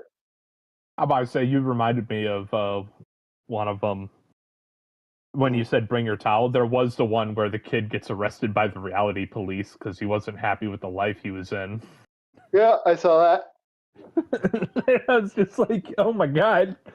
The fucking Men in Black are rolling up. This is an interesting franchise, and I do believe it deserves the love. Okay. So, overall, which one do you think is scarier? Bob, do you got anything you want to add? Anything else you want to add before? So when it comes to the fear factor, there's two parts that play into it. Sorry, Bob, I apologize. Which one was better overall, including fear factor? Oh, okay. So both those. This is why it's difficult for me, because better overall, there were some hits, there were some misses with certain ones, you know? Like the, what was it? The iguana one for Are You Afraid of the Dark, I was like, okay, yeah. And also the Stay Out of the Basement. That one didn't have as much fear factor because I find both of those to be kind of misses. But more so for Stay Out of the Basement, because the thing is, the plant copy of the father in that is going to die from pesticide if you spray him with the pesticide. So it's like you're stuck between two fathers. Just spray them both. Yeah, sure, pesticide's a bit nasty to a human, but it's not going to disintegrate him. Okay. He can go into a shower and wash it off. That's why I was like, okay, that one's kind of a miss for Stay Out of the Basement. But the suspense leading up to Stay Out of the Basement was strong. Okay. That's one thing I will give it. It was strong because the whole time you're hanging on, like, what is in the basement that the father does not want you to look into? What is it? It constantly has that, like, claw or hook in you. It's like, you need to know. Yeah, and there's a couple episodes of Goosebumps that are like that. Are You Afraid of the Dark also has some great episodes. I think the fucking ghost in the swimming pool. See, that's why I was trying to separate this. Because that ghost in the swimming pool would traumatize me as a kid. Yeah. That is horrifying. Yeah, the ghastly grinner people always liked. I'm not a big fan of that one, but I did like the pinball one. I like the video game one where the kid stuck in the pinball machine. That's actually kind of fun. Oh yeah. There's a recurring character in one of the series that became super famous. He ends up cross-sectioning both. Overall, I would say the only reason Goosebumps is more horrifying in some aspects is because it's not a bunch of kids around a campfire telling a story. This is this person's reality. This is their hell. They are stuck here. This is what they have to get through. To where the Midnight Society is like, okay, you come back to the realization it's just people telling a story. Yeah, whatever. So it's like, Afraid of the Dark, more traumatizing monsters, more traumatizing visuals. Yeah. But Goosebumps has the more horrifying stories because that shit is happening to that person right now. Okay, so you got Goosebumps for one. What about? I'm gonna say, Are You Afraid of the Dark is still, I find, a little scarier because there were more good episodes in that one that were just absolutely dark. And there's just some real dark episodes. Are just really good. One of my favorites is But remember my earlier point where it's like it's still kids around a campfire telling a story. I know, but like some of those stories are really good. One of my favorite stories in the red bike. What? The red bike. You know, the basement ghost monster that's like, hey, sacrifice anybody you want, and I'll give you whatever you. And it's just like, fuck. That is fucking awesome. That is a great episode. So I think there's more hits. There's also the other one where what is it, like the living dead girl, and apparently this one kid is living this hell that he thinks he's still alive, but he's actually dead. And turns out he was buried with his quote-unquote girlfriend. And I don't know about the legalities behind two bodies in one grave that are from separate families, but okay. Yeah, I'm gonna say Are You Afraid of the Dark has more hits for me than Goosebumps, but Goosebumps is still just cheesy fun. It is. Especially with the goofy fucking executioner in the castle. Yep. Having that guy trudge around. Oh, dude, that was scary as a kid. Don't be spotted by the executioner. Was also the series where they had the girl They had like that. I think that's the one with the witch girl. I can't remember if that's Are You Afraid of the Dark or Goosebumps, where they brought the witch shows up to babysit the one kid, and he wants to read the books and stuff. That I think that was that one. But yeah, both of those are really good. I think it's a solid series. Overall, both are good. Yeah. But minus some of the acting, but at the same time, they're kid actors, so what can you really judge on? I don't hate any of this. I think it was solid around. I'm going to give it a good kids media. Good yeah, kids media. And again, I say it. Well, we'll talk about it when we start playing the games. But we'll talk about how media shifted drastically, and how I feel like it's gotten really bad. I'm going to say my winner right now is Are You Afraid of the Dark? Do you agree? Yeah, I'd say so. Because we didn't have the hypothetical of the monsters going head to head. We had the hypothetical of like which one was more terrifying, which one would traumatize the kid more. I'm not doing that. We'd be at it all fucking day. And there's one character in Are You Afraid of the Dark that can literally control existence itself. Okay. Yeah, but okay. So what was the ground rules you were saying here? Is like which one's better as a media source, or yeah. Which one's overall the better series? I think Are You Afraid of the Dark is the better series. Are You Afraid of the Dark? Yeah. Yeah, I'll say Are You Afraid of the Dark is a better series all around. Yeah, I'm giving it. We're giving the win to the Are You Afraid of the Dark. We're going Canadian, boys. It's Are You Afraid? They're both Canadian. Yeah. So maybe they're both Canadian actors. No, Goosebumps is an American show, though. It's an American show, but it was filmed by a Canadian company. Yes, it was. So I'm going to say we're doing Are You Afraid of the Dark? And then next time we're going to be looking at either Horror Hour or Are You Afraid of the Dark has another contender. I believe Goosebumps had another series. I can't remember the name of it right now. Tales of the Crypt?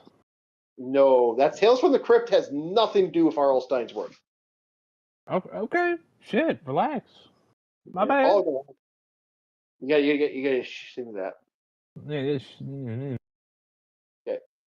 He'll just make noise like an old man. And gets bitten off for that one. Okay, so I think it's called the Witching Hour or the Horror Hour. 1 second, I gotta find it. Just give me a sec. Give me 1 sec. I have. It's just a matter of remembering.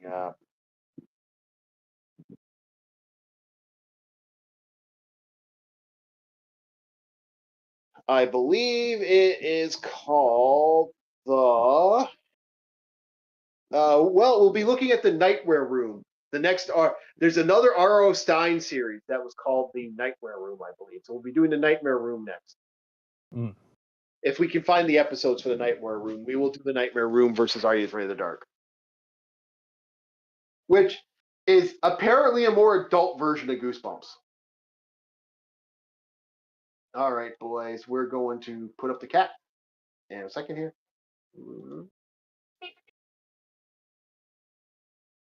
All right. Okay, boys, let's get to some gaming here tonight. Let's see what we were going to do two. I was going to play a game. I just don't know what game we were going to play tonight. Excuse me. I'm already want to go to bed. Fuck, we still got another hour to go. Let us look at. We played Super Alloy Crush. We have not played. What haven't I played on here yet? We're going to play some Bloodstain, and we're going to start with Bloodstain Curse of the Moon 1. Gotta find the right controller, though, first. There it is. Let's do some Bloodstain. Hopefully it's booted up. If it hasn't booted up, we will know in a second. Oh, I think it's booted up.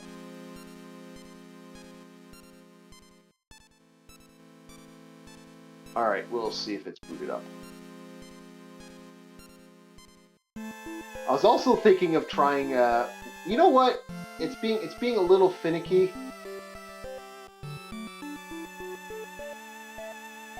You know what? Because it's being a little finicky, we won't worry about Curse of the Moon. I'm going to see if I can get Vampire Survivor to work tonight. That's another game plan.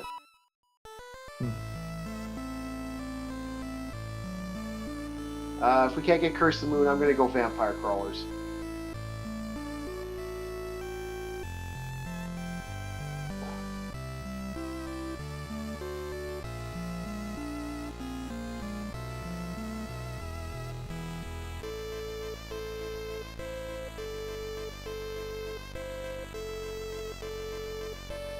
Why is that not working either?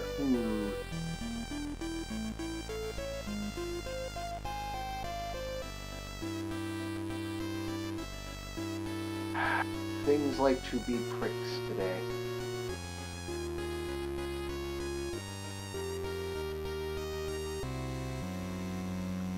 Is that not working either?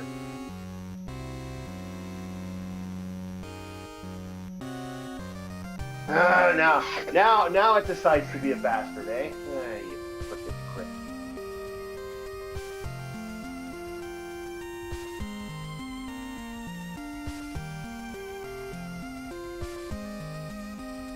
One sec. Technical difficulties. My computer has decided to say, go fuck yourself. Very well. Has it popped up yet? Keep an eye on the chat for a second while I deal with it. Will do.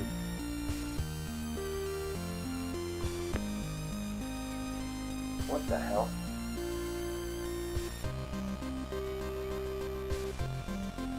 Alright, we have visual. Okay, we do a visual of one. But why Curse the Moon is being a prick today?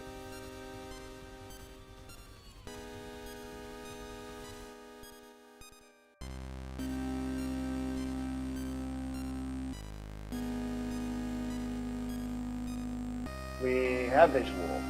Give me a second. I'm going to end task from Curse the Moon here. Curse the Moon decided to be like, it just crashed. So I'm like, okay, that crashed. All right, I'm not going to worry about it. I don't know why it crashed. I'll do a system thing with Steam later. Alrighty, let's continue our hunt of vampires. Okay, so what was the continuing of my quest here for rewards?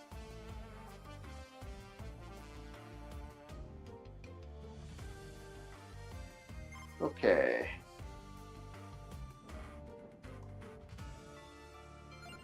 Alright. Remove. She is going to be first. I'm going to put him as second. And her as third. So I'm missing one challenge here on the unlocks. Oh, I got it now. Okay.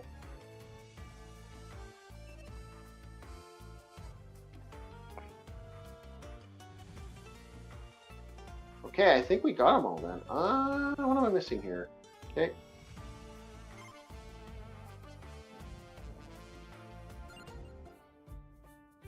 Let's remove that. Let us see here. Who do we want here? Together we walk the path of light.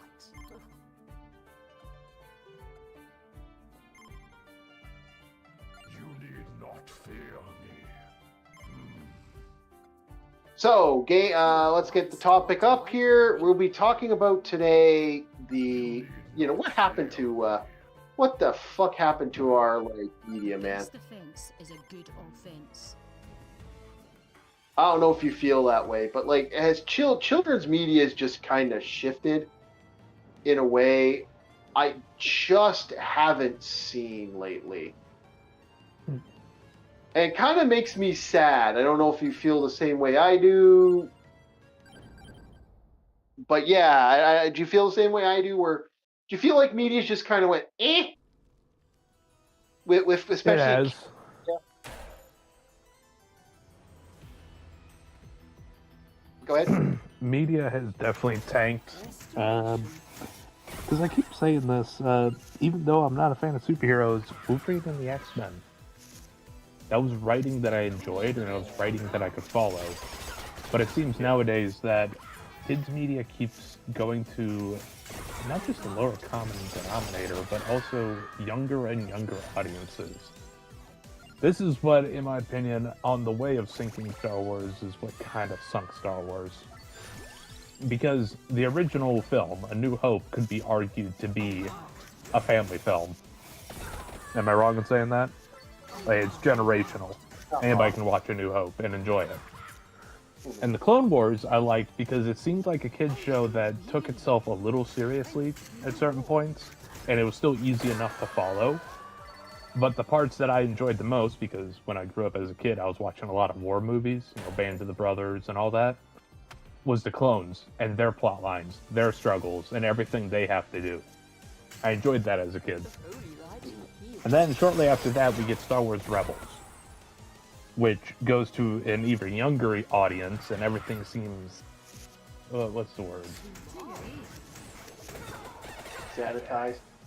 Sanitized and softened. That's the best way I could put it, is because Well, at least in the Clone Wars... A little bit, but I'll let you get... in the Clone Wars, everything had like a certain sharpened edge to it. Yeah, sure, it was still animated, but there were some characters that had either pointed or squared jaws, be it with facial hair or without facial hair. But there was something that Star Wars Rebels that, even as a kid, I was like, I ain't seeing it, boss. I just ain't seeing it. Everything seems softened and dumbed down to an extent. I didn't watch a single episode of it, so I could be whistling Dixie here, but I wasn't in it. And then from there, they made an even younger show, and I'm like, get the fuck out. Oh, you definitely are whistling Dixie right here. It's like you are wrong on a lot of levels. So I'm sorry, but like, yeah, there's some serious darkness in this show, and you just kind of ignored it.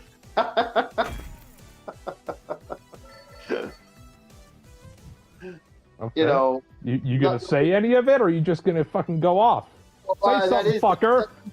That's the series. That's the series where Obi-Wan violently violently murders fucking what's his face in the murders fucking what's his face, Darth Maul.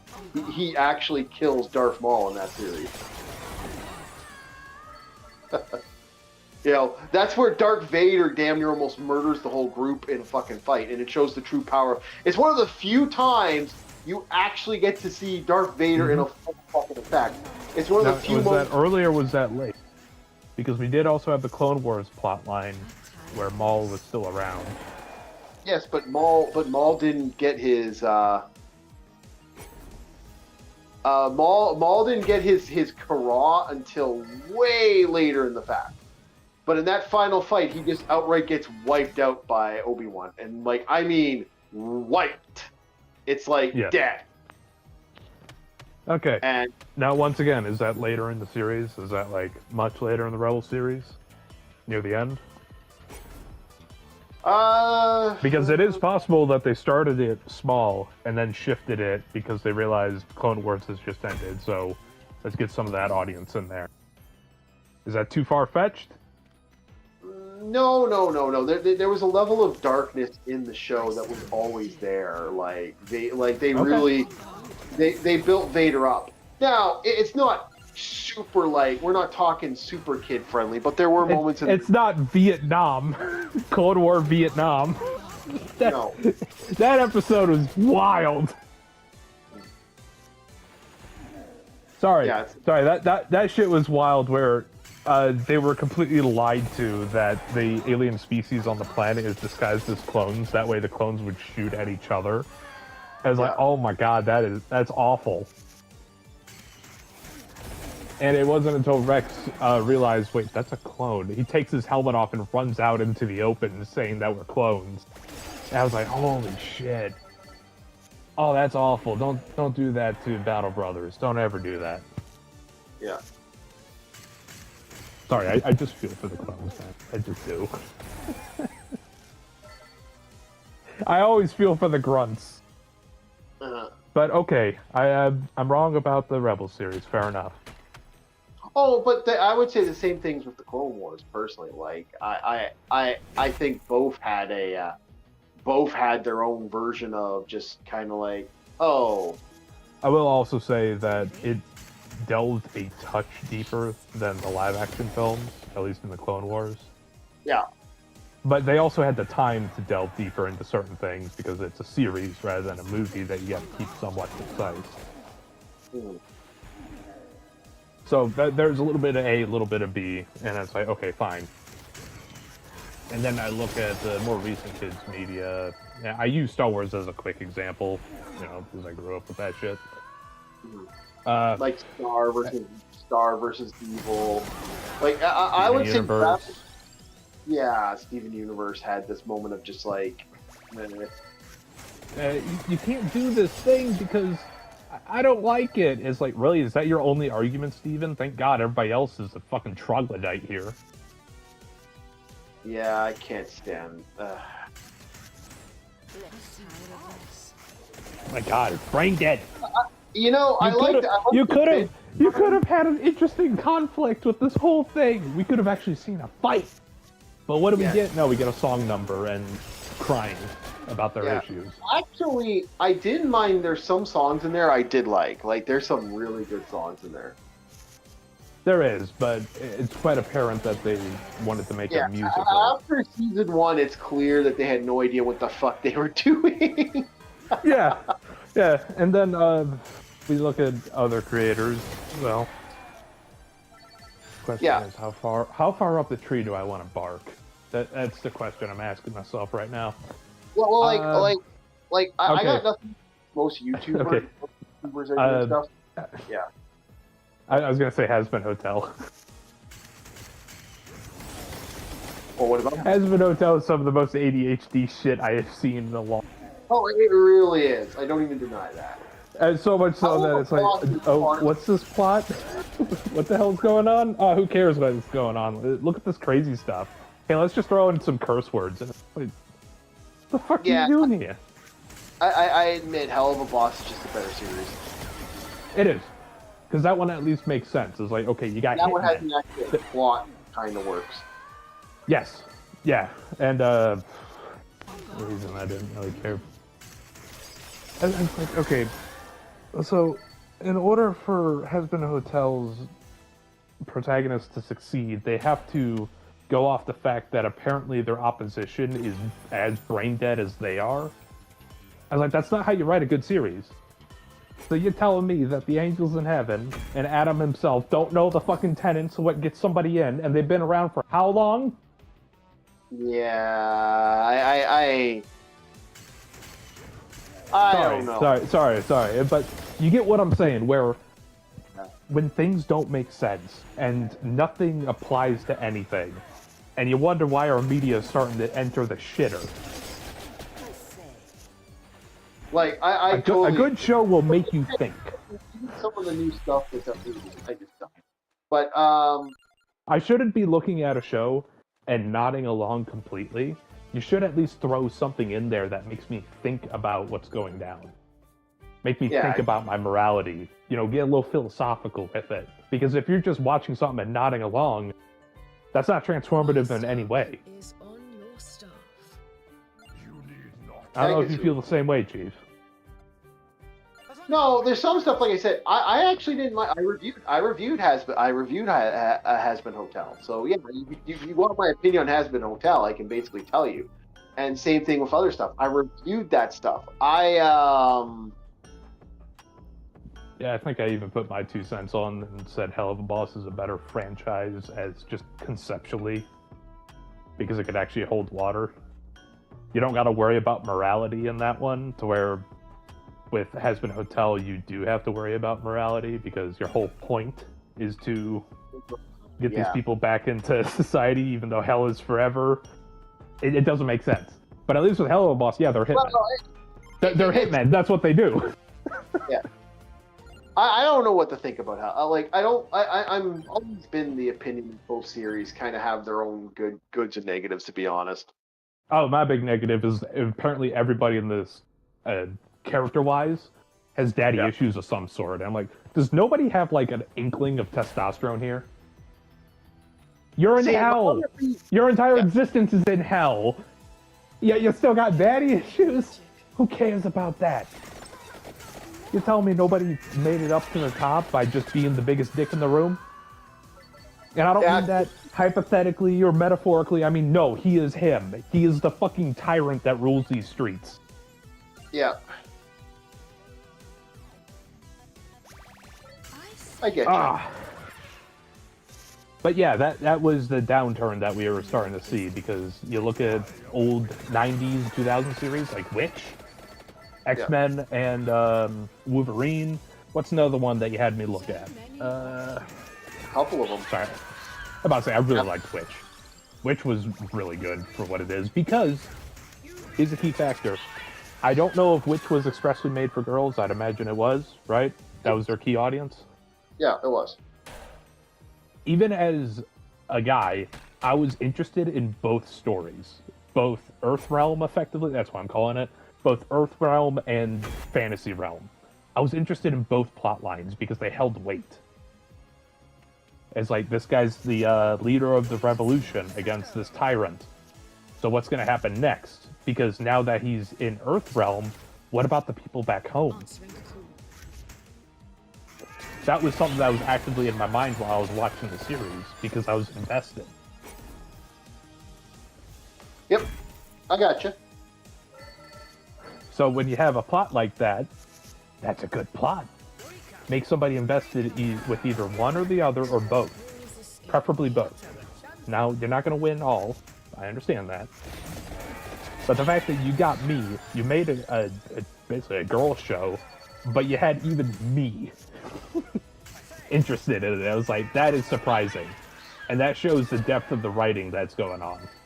Yeah, and it had solid writing. And again, I haven't even touched Cadillacs and Dinosaurs, which is probably the next thing I'm going to ask you to review. And again, what am I having you look at? Like the thing that my friend was like, the thing I ask you to look at is stuff I legitimately am like, okay, what can I give Bob that he's, one, never seen before, two, and he's gonna like just because it's just that unique. Yeah, because number one thing that threw this old man off was the fact that I enjoyed the wholesome romance of Ancient Magus Bride. I didn't need action 24/7. That was just something that was interesting. It's like, you have this entire world that you can explain, and you'll have me. Doesn't matter how esoteric it gets, just don't make it stupid. Make it make sense. Yeah. That's why I like Witch Hat Atelier, because they have set rules for their magic system, they have laws on their magic system, and there's a reason only some people are able to do it. It all adds up. It all makes sense. I can follow that.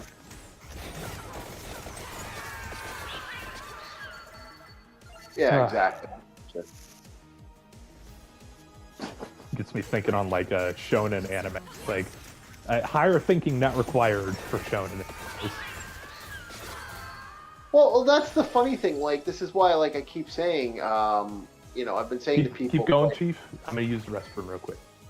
Well, this is why I keep saying to people, it's like, what the hell happened? Like the last, when I hear people say, oh, it's all about the like I don't always agree with it's about the agenda. It's about the agenda. It's about the agenda. No, yeah. I'm like, no, it's not. No, well, I get that mentality where I'm like, well, what's the excuse at this point? Like, the funny thing is I remember shows like this that don't seem to go that route, and it's okay to not go that route. That's the thing, I want a show where we're not, we're here to enjoy the show, like, I'm here to have fun. I'm not here to Also, if you're gonna argue about something, don't argue over your fake delusional relationships between two characters. Argue about the philosophies that these characters think about. What do they believe, and do you agree with them? Yeah. Like nowadays, they'd probably be shipping Irma with like one of the other girls in the franchise. It's like even so, it's like, stop with the delusional ship garbage. What does this person believe, and do you relate to them because you believe that? And then have that conversation with someone else. That's been an interesting scenario, actually, because the creator of Margolette, the one where the shipping community went off the fucking rails, they sort of like drove the person into a corner. The corner doesn't want to talk apparently to anybody anymore. Like, he's like, yeah, I'm off. Understandable, all right? Because And it I'm like, seems that all we supply from the West after watching anime, garbage. So yeah, I don't blame them for cutting that off at all. yeah, There's I don't nothing of understand. value. Yeah, I don't understand the logic of doing that. Like same thing with the anime stuff. We'll hear people go after, oh, this girl's, she should be with this person or that person. I'm like, first of all, this isn't your story. Second, that's this person's story. Oh, I might not agree with some. I might not like people's stories. Like that happens. That happened all the time. Like I'm not a fan of certain things that a certain Harry Potter writer has written over the years. But just because I don't like what the Harry Potter writer wrote doesn't mean like I have control over the Harry Potter writer's content. There's certain things that person has said. The thing is, I still enjoy the books. And here's another thing about believing what another person believes, as in, like, this character has this philosophy, and I agree with it. When you look back on the series, you could also see how you changed as an adult. I've done that watching some of the old series. It's like, I used to like this character, but maybe I don't agree with what he said. But as a kid, I did. Yeah. There's still development that you can do, even through media. Yeah. Sorry, I shouldn't be turning into a life coach right now, but I'm on that number right now. I don't consider it life coaching. I just consider it just like people in general just seem to have this attitude that just freaking what in the fuck? What? I get you, but may I remind you that I gave a guy who is twice my age life advice. That should never happen. Ever. In theory, he should have more wisdom than I, because he has lived longer. He has talked to more people, in theory. Why should me, a guy half his age, be given life advice?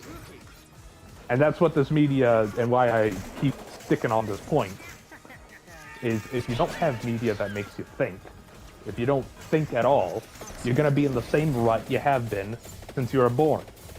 You have to change. Some things have to change.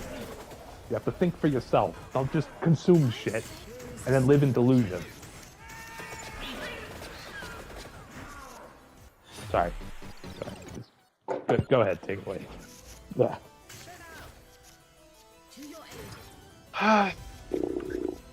The best way to put it, like, sorry if I brought the mood down. Sorry. No. It just for me, it's like,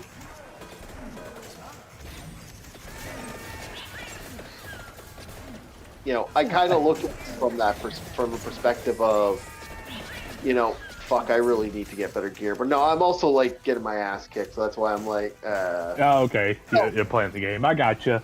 But you understand my point. It's like, I should never be giving you advice because you are older than me. Oh, I don't mind it. Like, the thing is, as an adult, you should be willing to hear anybody out, regardless of what the advice is. You should listen to people. Like, there's nothing stopping you from being a person that actually learns from others. Yeah. Like, what is it? Like, if a boomer parent asks you, hey, how does this work? You're more likely to willing to help them. Specifically because they lack knowledge on computers, let's say, hypothetically. Yeah, exactly. That's the one time the young man will, give advice to the older man. But when it comes to life, it's like the older man should be well within his years to teach the young man if the young man is willing to listen and asks. I think we're getting to that point where even me, people think I'm in my 30s because of the advice I give. It's like, no, I just ask wiser men than me.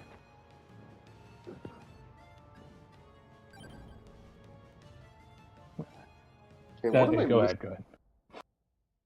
No, but that's the thing. I kind of look at it from the perspective of, as my friend put it bluntly, we're not infallible. Humanity, we are human beings, man. We're going to do and say and think about stuff that some stuff we might not be there for. Like, it might not be the smartest thing to think of. We're this idea that we're like, the older you get, the wiser you get. Well, but hey, the implication is there. I understand what you're saying. I got you. but just by process of Yeah. you should. It would be expected. Not saying it's going to happen all the time. I still thought that was funny when that happened. I'm not gonna lie. I don't want. We won't say what. Yeah, I'm not naming anybody, but still, you understand why I have this feeling. And again, I'm not exactly the smartest fucking tack on the planet. I'm a fucking dumbass. Like, God, you know, I wouldn't be going through half the drama I'm going in my life if I did 15 things that would have took a couple minutes of my life. Like, okay, it might have took me a couple hours, but a couple hours of my life could have legitimately solved my problems. And my dumb nappy ass went, well, I think I'm going to eat a cheeseburger, or I think I'm going to do this, or I think I'm going to do anything but the thing I need to necessarily do that would solve my problem in existence. So, but I'm going to do it anyway. And that level of stupidity. Yes. But I will say this, Chief. The part that is like, I understand, you're being humble. You're not the sharpest tool in the shed. Gotcha. But the fact that you are wiser than most of the people I have met in my life says something. There's a reason I look to you for certain wisdom.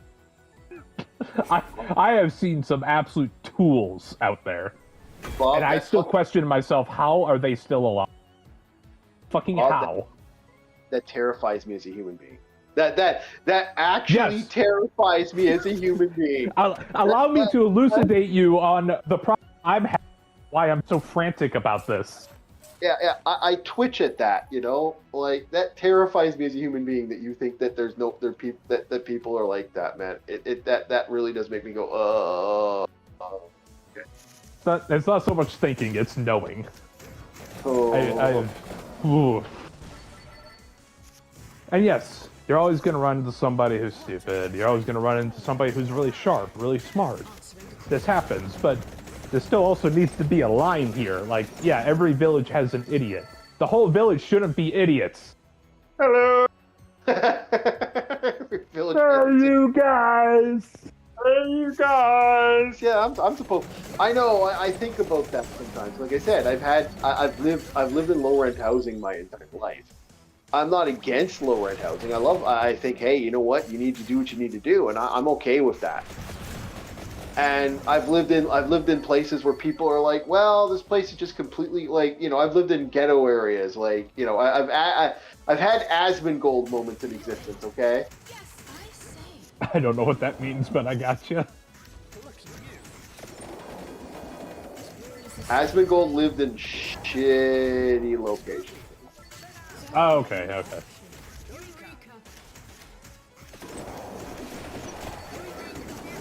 Honestly, I think that's the smartest way to live as a millionaire. I won't lie. There's no need to get a mansion. Just save up your money and an average. You know, you don't got to be super expensive. Well, he does actually. He's a I think he does marketing and day trading, if I remember correctly. Like he actually does do stuff like to incorporate his amounts. Well, And even so, it's kind of like proof of the factor that if you're going to be an entrepreneur or a businessman, you don't need some white picket fence, you know, McMansion over here. Just live in an average home, you're fine. There's no need to be so extravagant. Yeah, well, you want that millions to survive, you know. Like I said, yeah, exactly. I talked to my mom about that over the years. It's like there's an old house I've been wanting for years, and I want the house.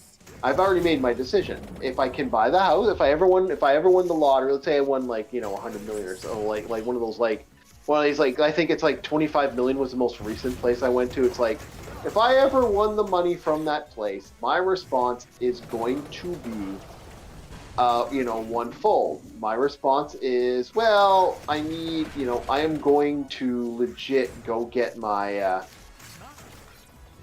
go get that property. That's my, but then once I have that property, I'm not legit buying anything else because it's where it's located is what I want. It's not like where it's like, because it's located in a nice, quiet neighborhood, that's why I want it. And once it's updated, I know what you mean. Yep. Oh yeah, nice quiet neighborhoods. You're at peace. Yep.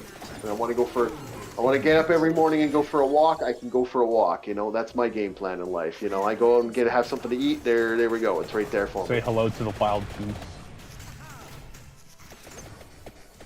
Yeah. Like, I'm so sad that like, I'd be living at that place right now if it wasn't for the fact that, you know, things shifted. I was really sad that place went bye-bye. I was like, fuck. Yeah. Yeah, I was never fond of cities. I remember living in a few in my travels, and yeah, no, I never understood the love for city living. It's like, yeah, city's a place you visit. It's not a livable quarters. Yeah, I'm not a fan of the cities either. Personally, I'm more of a. I mean, granted, that problem was also extrapolated by a few, you know, homeless people that wanted to shank me with heroin needles. But I mean, still. Yeah, this is how it is, right? Like, life is just.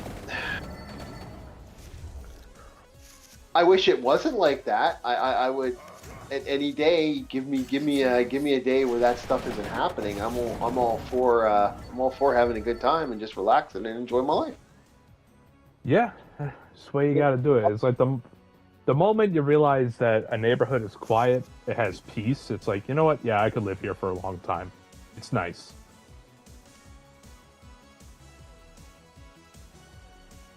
Oh. Well, as the saying goes, women want happiness, men want peace, and I have found my peace. Peace de resistance, if you will. Okay. Yeah, exactly. Okay, I had a weird thing just... someone just called me, and it was an Amazon delivery. What the hell? Okay, hold on a second. It called me as a weird number, too. Never answer weird numbers. Come on, man. What are you, a boomer? No, because I'm waiting for a package, so... Oh, your package still hasn't gotten there. No, it still hasn't. Hey, we got a new subscriber. Hello. Hello. Now, what was that package? What was that number? Someone just Are those said... Minotaurs? Yes, those they're Minotaurs. Minotaurs. Yep. Hold on a sec here, boys. Let me have a look. I kind of respect the power walk that they have. Yep. That lizard man on the side there, he looks like he's tweaking a little bit. Mm-hmm. Man needs to relax on the caffeine.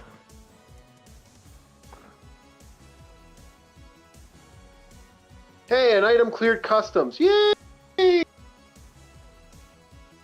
Yeah, you gotta pay any tariffs? Shouldn't. The Amazon. fact that they had the audacity to say, hey, if you sign up for this, we'll give you, like, your money back for the tariff relief program or whatever the fuck. I'm like, how about you go fuck yourself?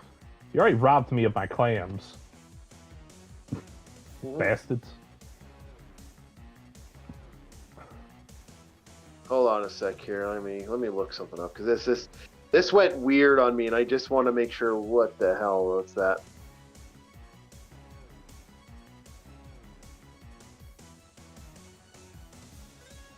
I'm still waiting for my package, which I'm still pissed off about. Yeah, it's apparently being prepared to be delivered. All right, sorry guys. I did want to look that up. All right.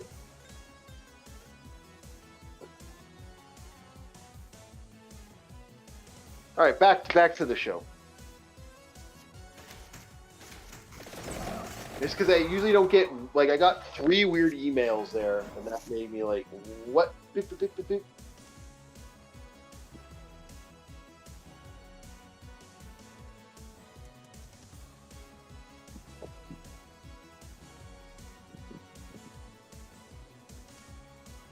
We might be getting. Wow. What? Holy shit. Okay, I watched this ad. It was a Quebec road safety ad from 12 years ago. Let's see here. Are we going to be doing a live thing? Hello, there it is. Thank you. All righty. You know what? Okay. I think we're going to do something fun tonight. I wasn't expecting this to come in, All right. Oh, let's make that down.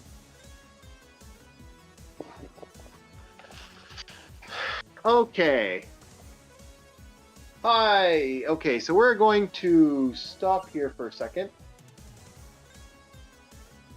And we're going to exit. Are you sure you want to return to main menu? Yes, because I can always come back to this. What's going down? I know you got your package, but are you doing like an unboxing video? What's going down? Yeah, I'm going to unbox this right here, right now. What the hell? Oh, shit. What the fuck, boys? Let's unbox.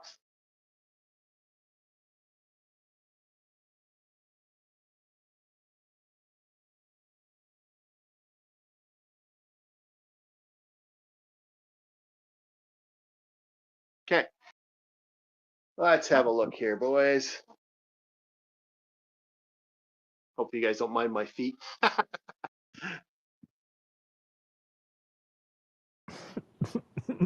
For free? I know, for free, right? Yeah. Well, what do you know, Chad? He actually did pull out the grippers. So, I picked up this, the Pocket Arcade. One moment. Screen's black. My Arcade, Data East. Chief. Should be up soon. Okay. It's showing it anyway. Ah, there we are. My image looks ridiculous. It makes it look like I have the Kingpin body and a little tiny head. I love it. Okay, let's get going, boys. Let's open this fucker up. Can I just click on the actual big? Yeah, let's just. I can't full screen that. Can I full screen that? Oh, let's get to it. Man, this box is in bad condition. Pocket Arcade. Yeah, it's a Pocket Arcade. 300 plus games on here apparently. So. Ooh. Is this like a pseudo plug-and-play system? Yep. No, well, you actually put batteries in it. So on here right now is heavy gravel, Burger Time, Bad Dudes, Caveman Ninjas, Pocket. We got Karate Champ, Beats, and a bunch of other stuff on here. So this was something I definitely wanted to pick up. So we're gonna be doing a little unboxing as long as I can get it done here. Okay. I may have to come back and grab some stuff, but yeah, what the hell? Today's one of those days. Everything's kind of going fast. So let's get to it. If I can open this. Yeah. Schweenkwap. I'm going to be right back. I'm going to go open this quickly and be right back. Give me a second. Schweenkwap.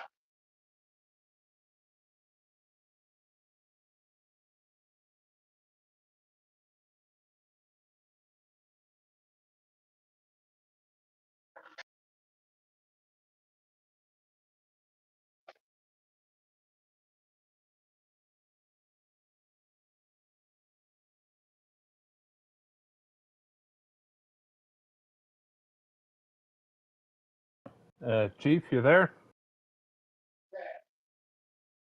Oh, he's far away. So, just open the box. We have ourselves a package. I was going to do this actually as a private, like, switch and shorts. I might still do this as a shirt and show this off as like, hey. Take like a little clip from this full live stream. No, I might actually do a separate short just to kind of be nice. Okay. I still need more mini batteries. I'm sort of running out of small micro batteries again. Double A's, always my demon. Double A's. See, I've bought these players before. For example, right here. This would be my Dig Dug collection, right? That's the Dig Dug one. And yeah, it's badass. I like it. But I don't want to show the face of that, so let's get to this one. Alrighty. Here you guys go. All right, let's pull off the tab. And let's hope it works because boy howdy, this thing that box got beat the fuck up. Is there any I don't think there's batteries in here, so hold on a sec. Put the batteries in.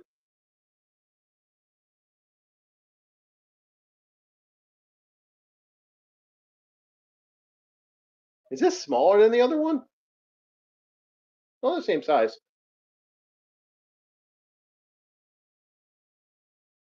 My friend calls these the bathroom system. He's got a bunch of them himself, but he like uses them for his bathroom.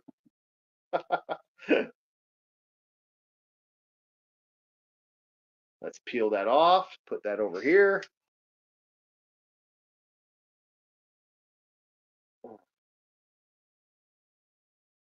Am I going to need a pin again? A pin? Yeah, you open it because I'm having a problem opening this up because I don't have my thumb. I don't have nails right now. Right back. Get a knife. Yeah, getting a knife. I should have just brought a knife. How about I say just get yourself a little pocket knife. Always have one on hand with opening packages or mail. Also, that is my advice to everybody: is like always have a utility. A Swiss Army knife never hurts. You never know when you're gonna need a can opener, a screwdriver, a knife, or even a spoon. Oh yeah. These are actually getting hard. Some of them are hard. I can't find the pocket version of Dig Dug anymore. Yeah. I don't know why, but yeah. Oh, this is being a bastard. This is being a bastard. Hold on. Oh,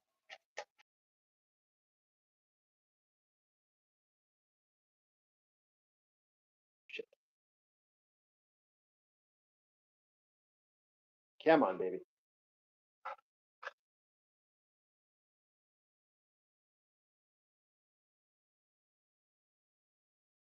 Yeah, this got knocked around a little bit. This is tight. Yeah, I'm going to get another.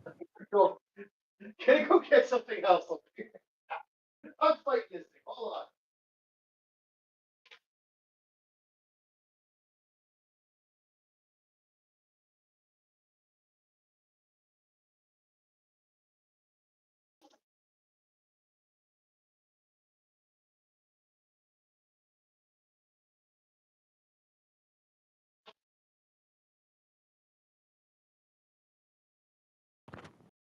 Yeah, I can't get this one side off. It's fighting. The one side's fighting me. I can't get it off at all.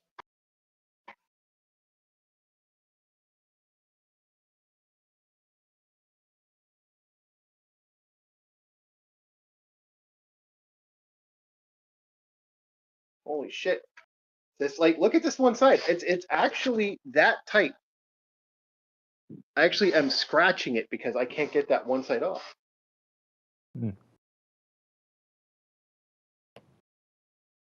I don't have this problem with the other one. The other one doesn't fight me like this. This one fights me like you wouldn't believe. Oh, almost. Okay.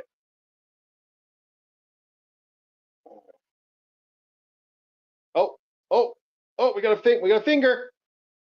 A finger? There we go. You didn't cut off a finger, did you? No, we got a finger. I didn't cut off a finger. Jesus, hell. Make me sound even worse. Okay. There we go. Alrighty. You know, it's kind of funny for a guy with poor eyesight to buy something this small. Let's just hope the controls have Braille, just in case you're that blind. You know what? For me, it's more along the lines of just a general fun of, I have them for the sake of having them type of thing. You know, they're like one of those things where, yeah, this is bent. That's why that was fighting me. Look at how, yeah, these are a little bent. Okay, I see why that was fighting me. I'll have to be very careful when I put this in here and just slow it in. Don't forget to put your glasses on. Yeah, don't remind me. Okay, let's boot this up. I'm about to say, it would be wise to have your glasses on for something that's small. Okay, so how many games are actually on here? Holy shit, there's a lot on here.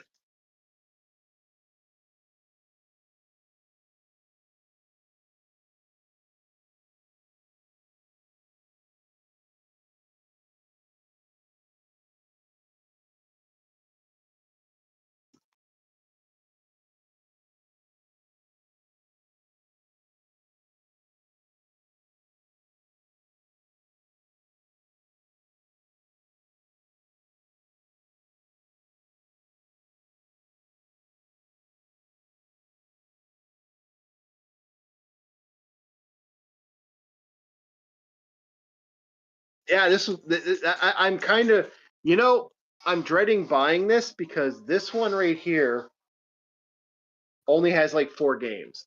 This one has 300 in it.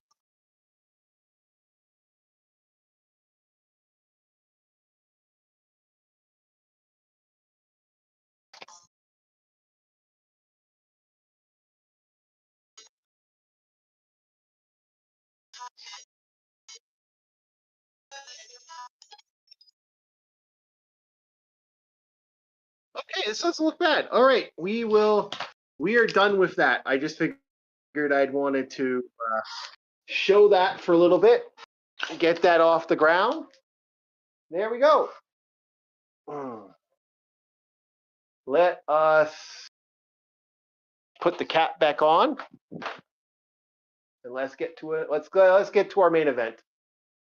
Okay, so cat back on. Hopefully the cat shows up, not the. Okay, good. OBS, I can get away with killing the party talk thing, which I'll do right now. If it disconnects the party talk, I don't think it will, but there we go. Okay. Alrighty. Oh, tonight's cat, by the way. I'll put tonight's cat on. Tonight's cat. Can I speak? Fuck sakes. Tonight's cat is LCX's. I believe this is the mother or the daughter of her original cat. Are you still there, Bob? Yep. Okay, making sure. Oh, but I'm happy I have that now. I'll be playing that while I'm standing up. That's really how I play most of these games. Usually late at night, if I can't sleep, like if I'm up for a couple hours, I'll have like something on in the background of the TV and have the TV turned on sleep mode in an hour, and I legitimately just I'll run like cat stuff. So let's continue our adventures in Breath of Fire.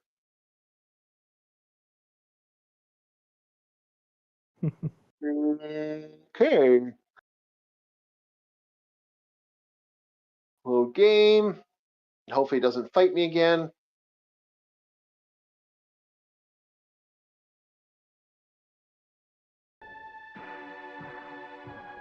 Okay, we're good. Let us turn off the cat, hopefully, and the game will show up. Yay! Game show up! Hooray! Game show up!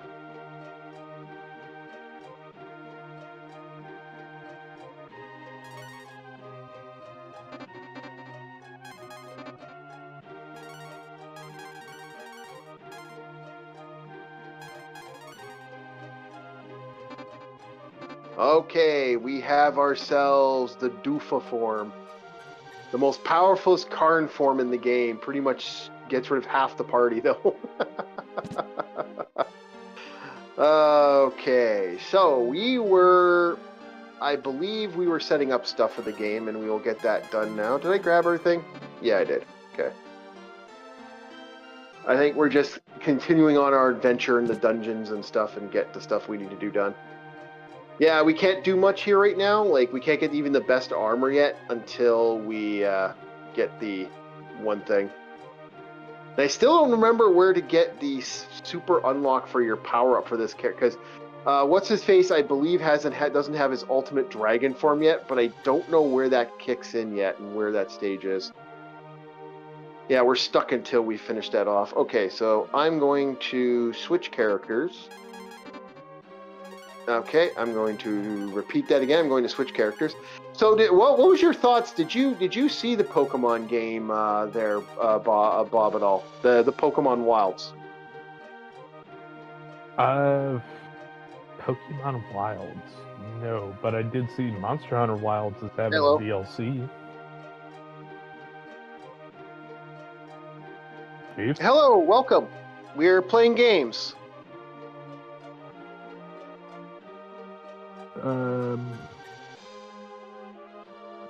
Chief? Your take on this? Okay.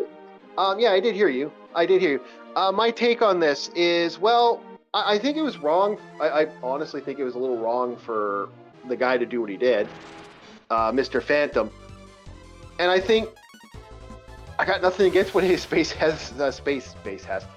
Quest historian has done. I really do hope that they can like amicable and get the video out. And my thoughts are, when this does get re-released on YouTube, watch it again to get it up and let them get some more views on that again, because that was a popular video in my opinion, and I was enjoying it. I thought like I've not unliked his videos, and that's my thoughts on that. So what did you say again, Bob? Sorry, I was reading what the guy had put up. I haven't heard of Pokemon Wilds, but I do know Monster Hunter Wilds is having their DLC coming next year. Okay. Saw the announcement for that. Okay, so Pokemon Wilds. Should I just show the video? I don't want to really stop the breath of fire. If there's other people in chat, please pop on and say, do you want to see Pokemon Wilds? Because I can easily put it back up. It's a fan-made game of Pokemon, where someone basically it's a survival Pokemon game, where you do not have an inn, you do not have a place to rest. It's just you, Pokemon, and all the best. And I think that's kind of a neat idea, and I never seen that, never saw it taken that way, other than Power World, which is a sad matter that like Power World's kind of just fallen out of love. I wish. Yeah, go ahead. They are having their 1.0 update. Oh, they are finally getting the update, because from what I heard they were dead in the water. Thanks to Nintendo. So they are at long last getting that. That's happy to hear. Yeah, let me check my news real quick. Yeah, if Justin's still listening to this and still on, look. Earlier we looked at someone by the name of Ember TV. He does D&D stuff. He does some really good videos and they're really good takes. Have a look at that. Like, just in general, we do appreciate that. We're trying to share the love as many people. My feeling is, if I enjoy what I'm watching, I'm definitely going to have a look at it. I still got the basic dragons. I know there's a way to get the other dragon. Where's that other dragon? I'm going to have to look on my other tablet, aren't I?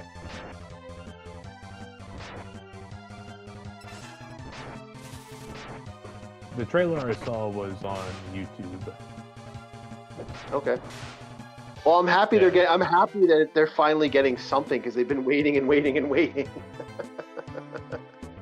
I feel the same way about Fallen Aces. I think Fallen Aces is an amazing shooter.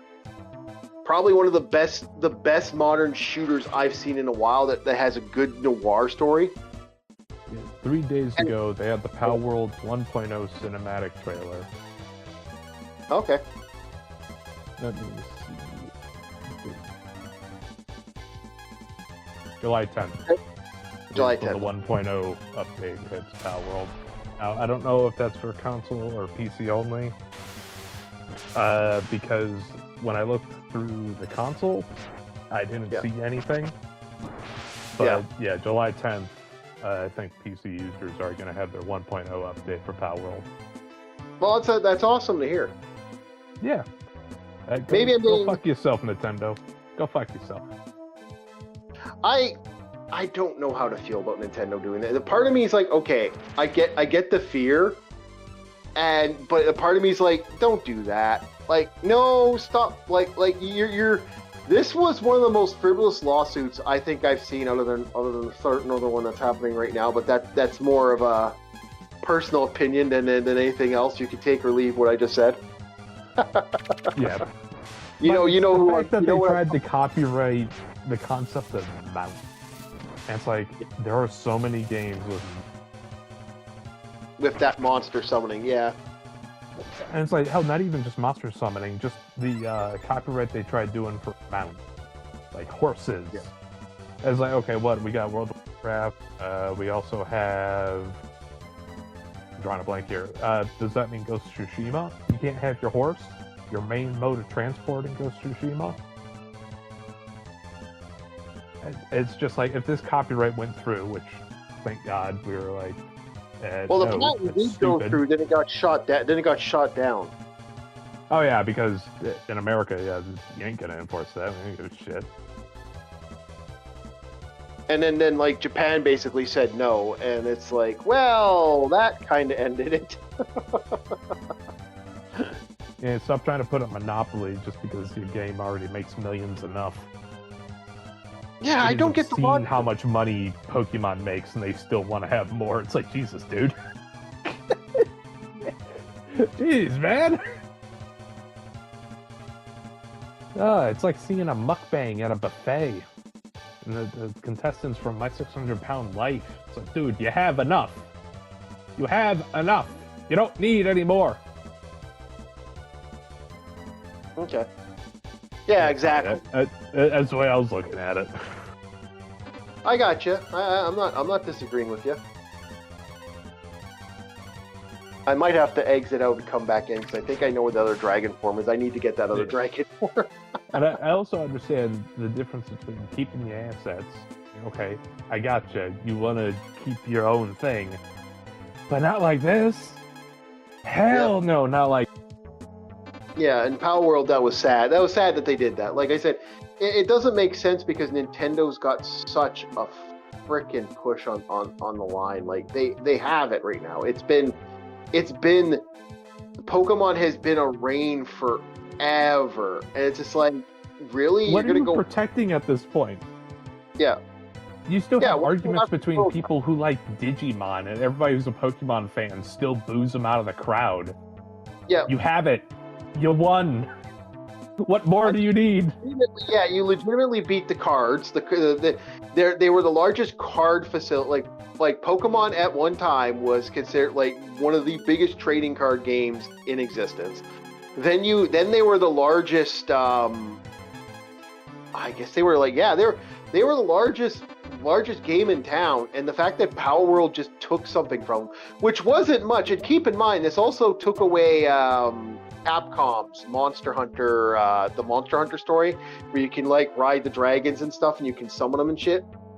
So you already had other stuff that did this. And again, the summoning thing has existed forever. The Shinamaka Tensen. I hope I said that right. I apologize. I try to say that real. Shinamanen Ten. Yeah. You got it. The first half was good. The second half was a little flub, but you got the majority of it. You get 95%. Okay. I'm just like at this point. I'm at that situation where I'm just like, who, the Quando on me.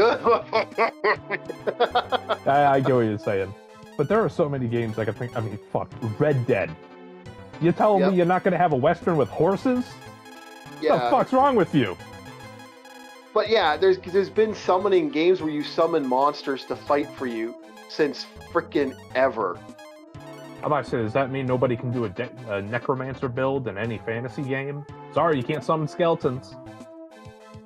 Yeah, exactly. This has been around forever. It's not something new. So it's just kind of like, it's amusing that they're like, oh no, it's secretly ours, guys. It's like, no, it's not.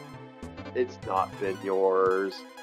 And that's sad. Like I said, that I go back to, that is freaking sad that it, like, they had to go that far for the lulz. I mean, at that point, I'm like, Nintendo, there was no reason to try to patent this and try to take that claim. Like, that to me is absurdity.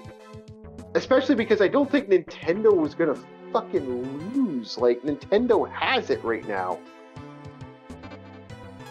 Like, can you think of anything Nintendo, like, Nintendo pretty much owns the fucking zone, man.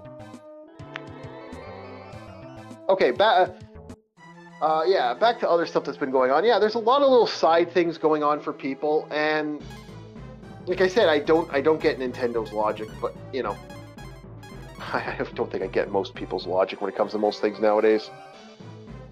We are living in a very, very silly world. But that's kind of how I feel about it. I hope, like I said, the whole thing with the Space Quest historian, I hope that shit goes through quite good and back to that. But yeah, no, we're on a great list of stuff. So next on the series that we're gonna get Bob to watch, because we're getting up to that time almost. We're almost done. Cadillacs and Dinosaurs, Bob. You got to watch that series. It's not long, so you should be able to get off pretty quick. Yeah. Yeah. And then we'll probably do the other one, the haunting, the room versus the Nightmare Room. I think it's the Nightmare Room and the Haunting Hour, the 2 series, and then we'll have those duke it out maybe in a fight, and then we'll do the. Those will be new to me. Because it's like, I'm familiar with Goosebumps. Are You Afraid of the Dark? Was like, I'm familiar with some of it, but watching it, I was like, okay. But yeah, those 2 series are going to be completely fresh for me. Yeah, both are interesting. And then there's like one other, and then there's a series called Creep Out, which I don't know who's going to fight Creep Out. I'm kind of up in the air for the Creep Out fight.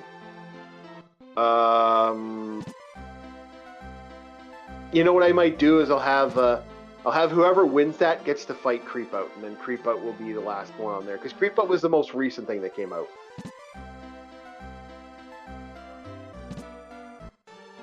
I'm just looking for dragon forms right now. I'm just running around, find it, get it, acquire it, and move on. Oh, I got that already.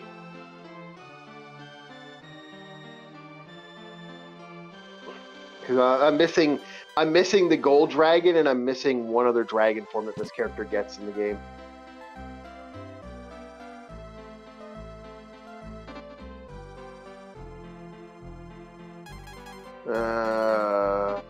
Keep big on the fit.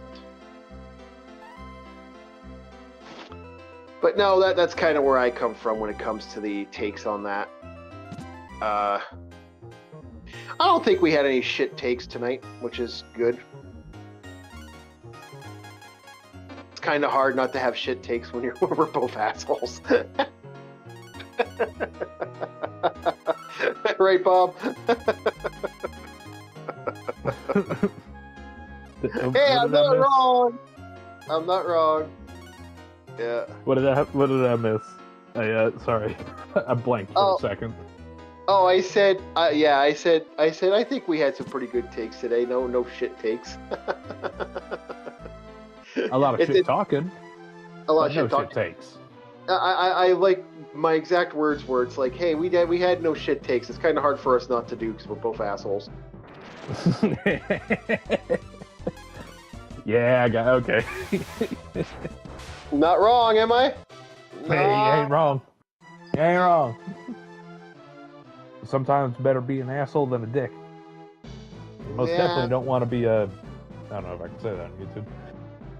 No, I don't think. Just stop there. That's where I'm stopping. I don't think I can say that on YouTube. Those who know. Yep. That Dennis Leary song, like that's been playing in my head the last couple days, especially because I had to deal with some people online and I had to deal with some money stuff.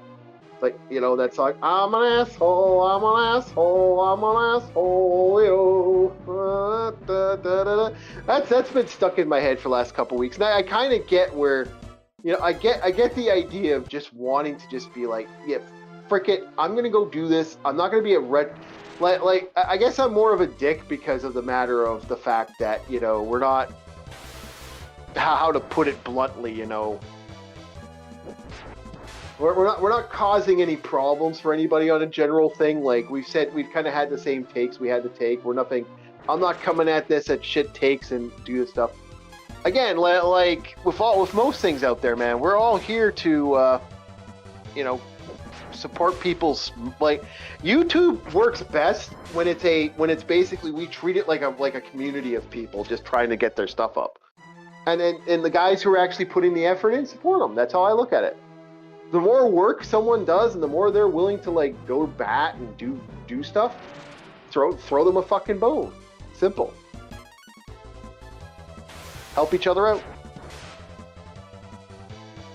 And we're hoping one day I might get that, you know, like I said, one day, who knows? In the near future, we might get something off the ground. We might, this might be a hobby for the rest of my life, and I'll be working at Walmart, going, hi, welcome to Walmart, in like 4 more years.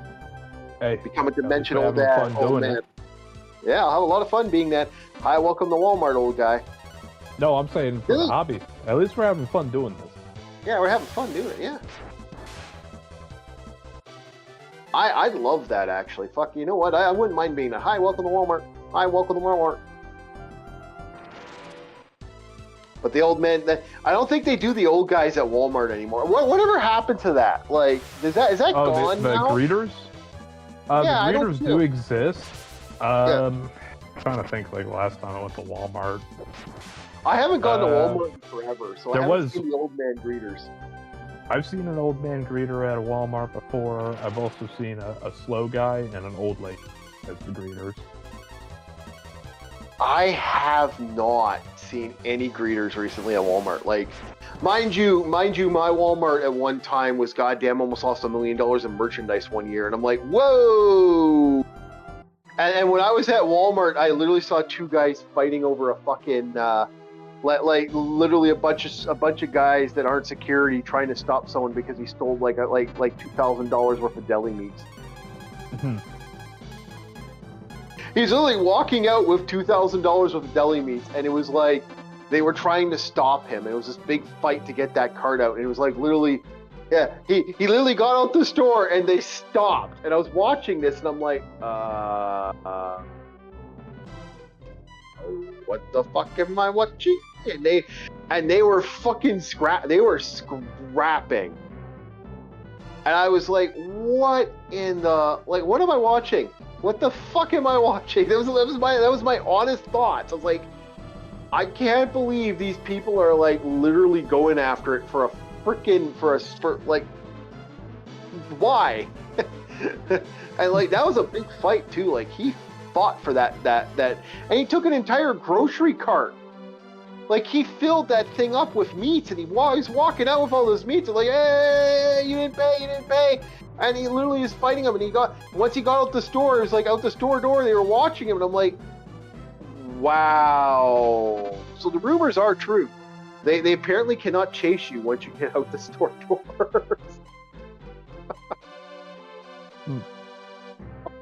Fuck. You know, I can't believe that people would do that. I still can't believe that someone would go that far out of their way to start that shit, man. It's like, fuck, you know, we got other things to do in our world, man. Don't be doing that shit. Like, I'll never get the logic of like stealing like that. There was that other time I was on the bus and I was literally hearing, I was hearing these guys talking once they got on the bus from the local Walmart, and the exact words were like, "Hey man, what did you steal? Oh, I stole this, and this." And I'm like, what? Like, you guys are really just like bragging about stealing shit? Why are you doing that? That's like the bank robbers just sitting on the same block as the bank saying, "Oh yeah, I took this bank for, you know, like 1,000. Oh really? I took this bank for about, you know, 25,000." That's like, the bank robber ain't gonna fucking do that. Yeah, no, it was wild. I was laughing. I was like, holy shit! Like this is a local Walmart. Like, and this is a lifeblood food source, man. We got 3 food sources in town, and it's like, do you really want to steal from the one place that has food? I don't want to steal from that place. I want that place to fucking succeed, so they keep selling stuff at a cheap price.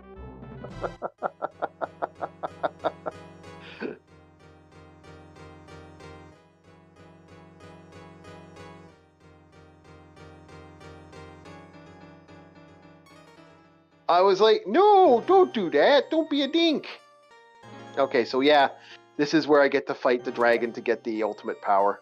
All right, let's do it. Yeah, they stole a lot of food there. Oh, a friend of mine was telling me one time he saw like 5 guys and they all were running out of Walmart with a freaking, one of them was carrying a giant TV. And they were running. They weren't walking, they were running out of Walmart. And I'm like, no. He's like, yeah, that was happening. And I'm like, what? Yeah, that's what they did. I'm like, oh my goodness. It's crazy. Because apparently, like this is happening all the time at that store.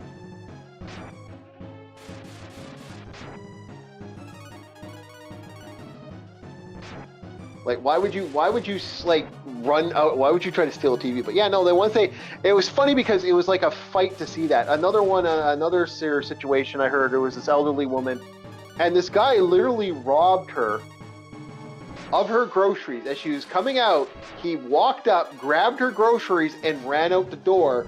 And just as he gets to the door, a couple guys tried to stop him, and the security just stopped at the fucking Walmart door, and he just stared at them. And they stayed like this weird stare at each other, and I was like, okay.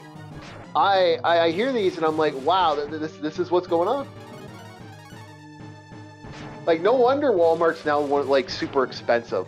Like, I remember Walmart used to be the cheapest place in town to get stuff. That's crazy.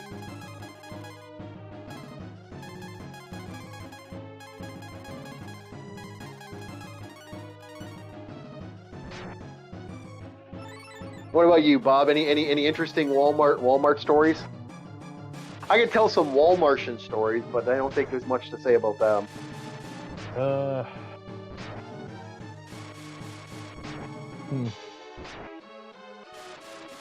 remember seeing a mountain man, and when I say a mountain man, I mean this guy looks like Cro-Magnon dressed in furs. I've seen that before. Yeah. Yep. Another one I've seen was this woman who decided to get skinny jeans, but she wasn't fitting in no skinny jeans. So the excess was pouring over the top, so to speak. Oh, the funniest Walmartian thing I ever saw was this guy literally walked into the store, and this is a wall. Like, this guy looked like something death worn over him. Like, he was ripped up, torn clothes, dirty as all holy hell. Walked in, took off the tags, and just started putting on fresh, clean clothes, including underwear, not in the change room, out in public. Damn. And I'm like, okay, we have ourselves a winner. winner, chicken dinner.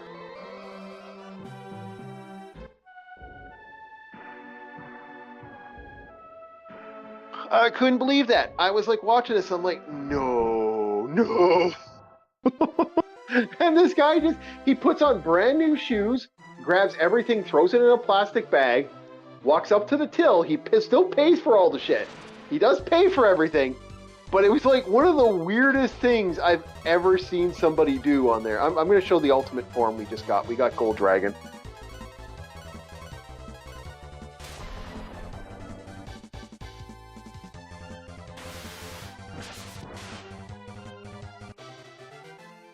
Yeah, but I remember seeing that. I'm like, what the hell am I doing? And I was like, what the hell? I had a friend working at Walmart, and in the late night stuff, you want to talk about the stuff that was freaky? The late night shit got bad.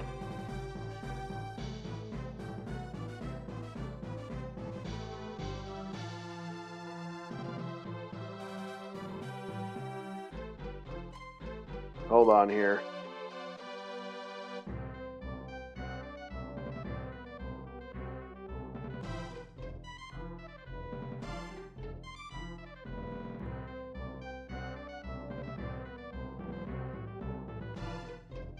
I'm just looking for something. I'm just checking something here. My tablet just went weird.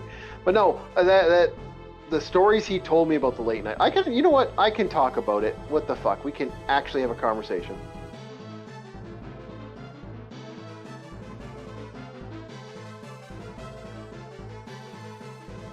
So, looking at the islands here. Okay, so one of them I think I'm gonna need the bird form to get the final dragon. I think. For some reason, I thought I could get the final dragon right away. I just can't remember where it is. It's been a while, so I was quickly checking the walkthrough. I'll have to look on YouTube, because I know there's a way to get that without the final form.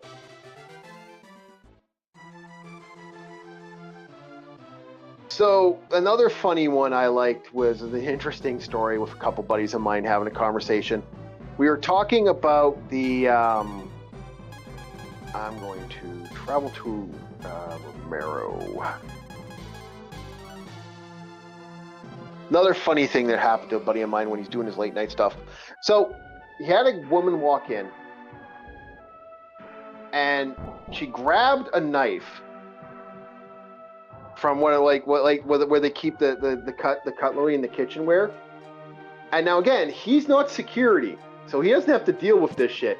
He's sitting there having his coffee. He just finished cleaning the floor, and this woman just out of nowhere with this crazy look pulls a knife, rips a knife, gets a knife out of the kitchen thing. She grabs the plastic, starts tearing at the plastic, smashing it on the floor, and he's looking over and he's like, "What the fuck is going on?"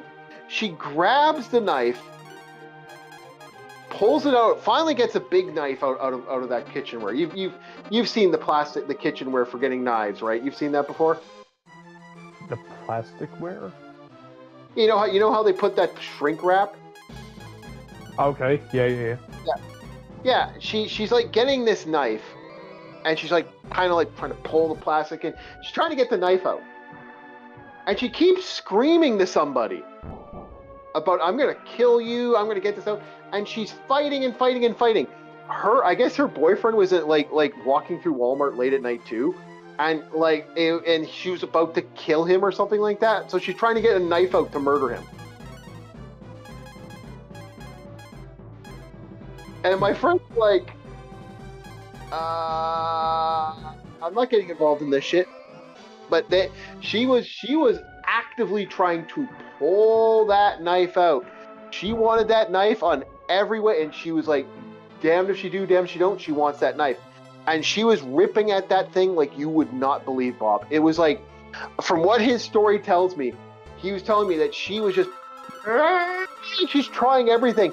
And she finally gets the knife out. Again, keep in mind, he's been buffing the floor in the one area where the other guy is. And all of a sudden, she comes running out with this knife, and she's screaming, and she's chasing, and she's going to chase after him. He goes to run. She slips on the fucking floor, because they just finished, buffering the floor, hurts herself, drops the knife, stabs herself in the leg, because she was running like a psycho bitch. She kind of fell over and cut herself with the knife. That ain't gonna buff out easy. What? That ain't gonna buff out easy. And he's just like, he asks his boss, "Do I have to mop that up?" And the boss is like, "No, I'll do it." He's like, "No, just fucking, I'll do it. Just don't fucking worry about it." He's like, "Yeah, okay." I wonder why these tiles are pink compared to the rest. He told me like some of the crazy stuff. The other one he had was the woman. He had this like, she had to be in her 60s.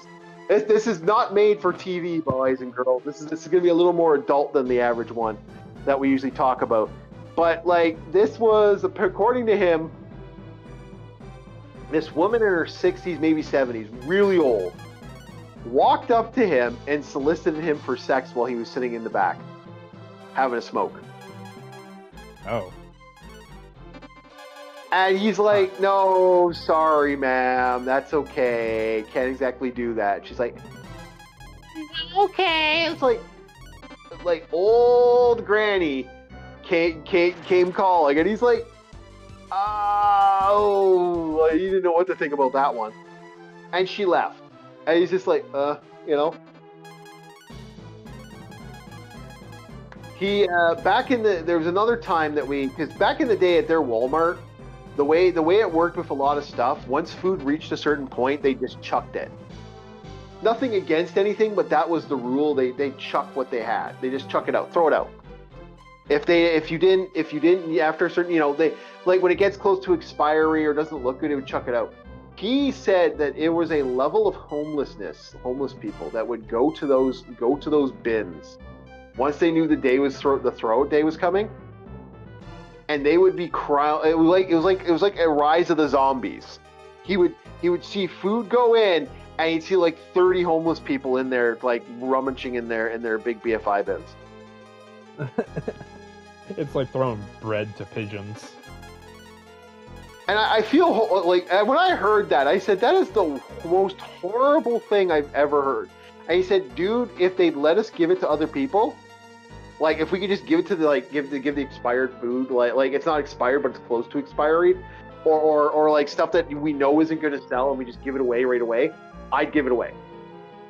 But like the core, according to the thing, they're not allowed to they weren't allowed to give it away. Now apparently they actually are doing that now. They won't do that anymore. They've also put giant padlocks on those fucking things at night. They're totally padlocked. It's horrible, but yeah. It's one of those rare moments where the homeless rise up and they dictate a keymaster. The keymaster's tool is just a bolt cutter. It doesn't happen anymore, according to him. When he doesn't work there anymore. But he still has a friend that works there because my town's kind of shit for work, and so it kind of became a thing for that. Another funny thing that happened. Your town has everything but work. No, there is work. It's hard backbreaking work though. It's gonna fuck you up. Like if you're injured, you can't do the job. We are at that point, Bob. We are legitimately at that point where you can't do the job. It's a horrible truth to the story, man. It just way it is, way it's gone, man. I hate it, but that's how it is. Yeah. It makes me sad. Been going a while. Yeah, we're almost at the point of closing it off. Yeah, those 3 hours went fast. Yep. I don't have the hat or the Ruga. Okay, so we can't do this yet. I'll have to come back later. He's missing a hat. Yeah.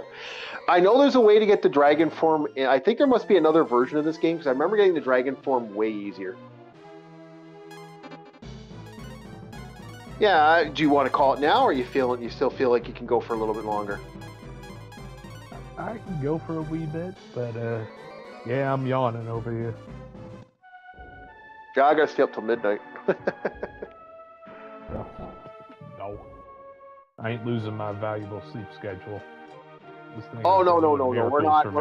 We're not staying to midnight. But I gotta do stuff. I gotta do like a few more things before we go to bed tonight. I gotta set up the next stream and stuff like that.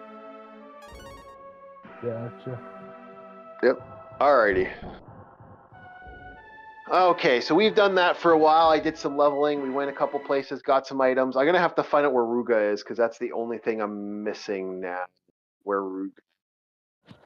Speaking of new things, there's some sort of DLC for Songs of Conquest, but all this is a story mode. Oh, do you want to see the new DLC? I can actually give you I can actually show the new DLC. I actually have it. We have a Chinese new wielder, new research, new buildings, new artifacts and skills. But this is the Rise Eternal. Yeah, well, the Rise Eternal I already got, but yeah, I can pop up. That's the new thing that's popping up for me. Yeah. So with that scale, you don't have the brand new Chinese faction yet? No, as I was saying.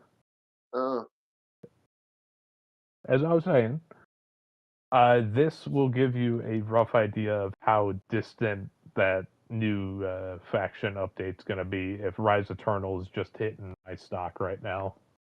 Yeah. Well, we got 20 minutes, so I'm going to do Marvel Cosmic Invasion for 20 minutes then. That's the game plan. Yeah. Supposedly this is the tale after, what is it?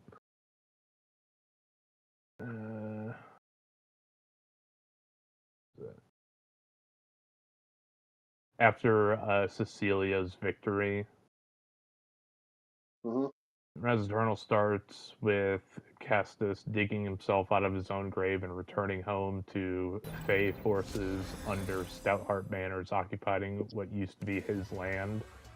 Yep. The village is burned, his family, you'll find out soon enough. It literally gives me a ... you'll find out soon enough. Supposedly it has it's not bad. 10 hours. You know, yeah, I might actually... Yeah, 4 story missions, I'll take you around 10 hours. I'm like, jeez. That's a long time. Yeah, that is. But 10 hours worth of gameplay for about $6, not bad. But I can't be strategizing for that long. Yeah, I got you.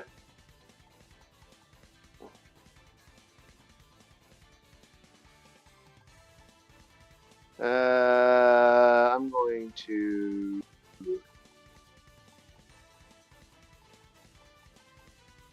What should be my throw around character? You know what? We're gonna go with. Well, Captain. They say Captain America, so we'll do Captain America and good old Cyclops, which is a badass character. They actually did Cyclops good this time. Optic blast. Yep, damn straight. Did you see the new Cyclops yet or no? No. Oh man, you should actually look at it. It's actually not bad. Problem is, this game does basically distract us when we play. Yeah. I mean, I'll be honest with you, that's what I need for the distraction, because I'm still waiting for updates. Well, you should play some Cosmic Evasion. You got some new updates and everything. Yeah. Join me for a match of Cosmic Invasion on Saturday, or on Space Geeks.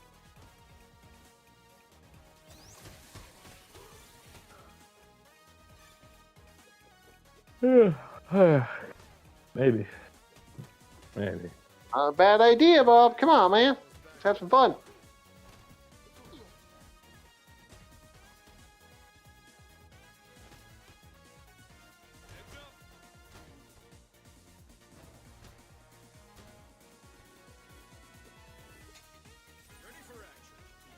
Mr. Sandman. You ready to bed already? Dream. Yeah. Oh man, come on, man. We got some fun here. Hey, you're the only one having fun playing the game, and yeah, I could download it, but I'm probably gonna tap out very soon. Ugh. Okay, well, we're almost done anyway. Last thing I need to be is caffeinated right now, and then I won't be able to sleep. Yeah, you don't need it. You got a good sleep thing going, and I'm not sure tomorrow's going to be interesting. I have to get some stuff done. If that stuff goes good, then I will be probably showing up tomorrow to Captain Rum Panda stream. If not, I'm most likely just going to go. Well, it's summer. I can go take walks, so it's like Captain Rum stream. Go take a 30-minute walk and go get some exercise. Captain Rum stream. Go take a 30-minute walk and have some exercise. So it's like kind of like one of those double-edged things. Yeah. Yep.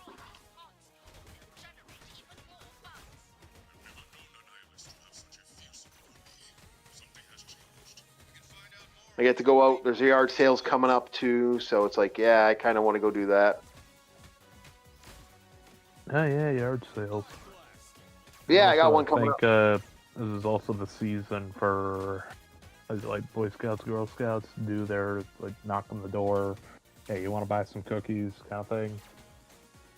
I don't get those. They don't come to my area often. I'm about to say your neighborhood sounds like fucking Gotham by comparison. So yeah, I understand. No, my neighborhood's actually not that. Well, yeah, where I'm living now is pretty Gotham City. I rarely see children on the streets. Yeah, I'm about to say you're gonna need like whatever disfigured Canadian version of Batman over there. We've Drunken Welfare Man. That's what he's called. Drunken Welfare Man? Okay. That's what he's called. Anybody catch that reference? Drunk on red wine, Randy Marsh. If anybody catches that reference, oh boy. Yeah, Drunken Welfare. Drunken Welfare Man. Fucking Randy Marsh. Wanna go? That's not Randy Marsh. That's not Randy Marsh. But you are very close. That is a guy, but that is the father of a young individual by the name of Kevin Spencer. There's something wrong with that kid, Kevin Spencer. I'll continue with my original point because mine was gonna go somewhere else. But yeah. Yeah, it literally is just Randy Marsh. Come on, you wanna go? Ah, there you go. Yep, that is the Batman that protects Chief City. No, Drunken Welfare Man. Yeah, Comes from a town. what do we have? It's not the hero you need, but it's the hero you deserve. Oh, well, thanks.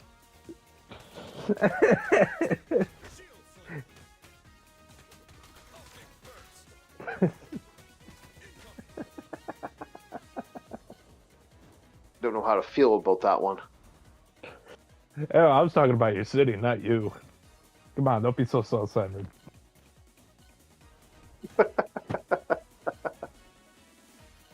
Yeah. Oh boy.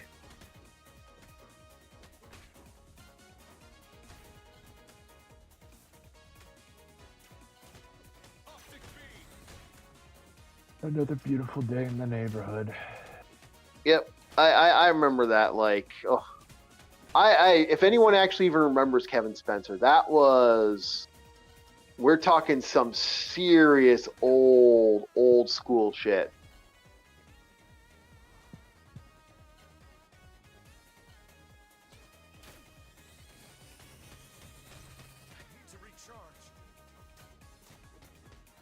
Like it's wild. I don't know that many people that actually even remember that show. It was on it was a Canadian show on the Comedy Central was the name of the show. That's also where I think Mr. Devil came from. Mr. Devil. Yeah, it's a name of a show where it was a guy called Mr. Devil, and he was the stuff. There was a lot of old like Canada had some interesting shows that came out. You also could watch old episodes of SCTV.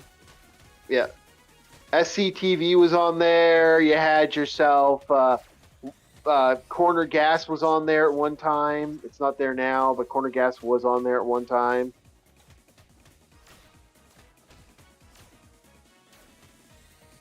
You know, there was quite a lot little shows on the side that they actually did. That was actually pretty interesting how that show actually kind of came about. I've honestly, though, if you want a show that you might like, Bob, or a game that you want to play, if you still get a copy of it on the PlayStation Store, my suggestion to you is a game called Saboteur. Saboteur. Okay. Yes. It's a game where you play a former stunt rider, former guy who's a guy who's like done some like criminal stuff, you know, back in the day. Former crook, but he's a driver. He's a race car driver now, and he's an Irishman, and he's in France. And what had happened is his one of his best friends gets violently murdered by, you know, a certain organization of bad, naughty people. You know who I'm talking about. Wakanda will fall silent after all. Okay. And so the way the game plays, it plays very similar to like it's the last game that the certain company by the name of what they called Paradox, I believe is the name of them. It's like, I think that was their Paradox very last Interactive. game. Yeah.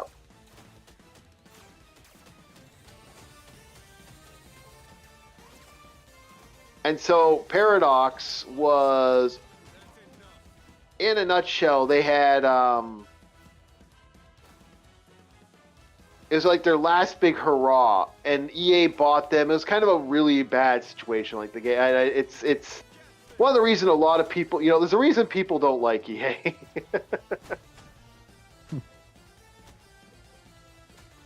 And so this game is basically, it takes place in France, and you're fighting a certain bad organization that became quite famous in video games. Feminism? And what?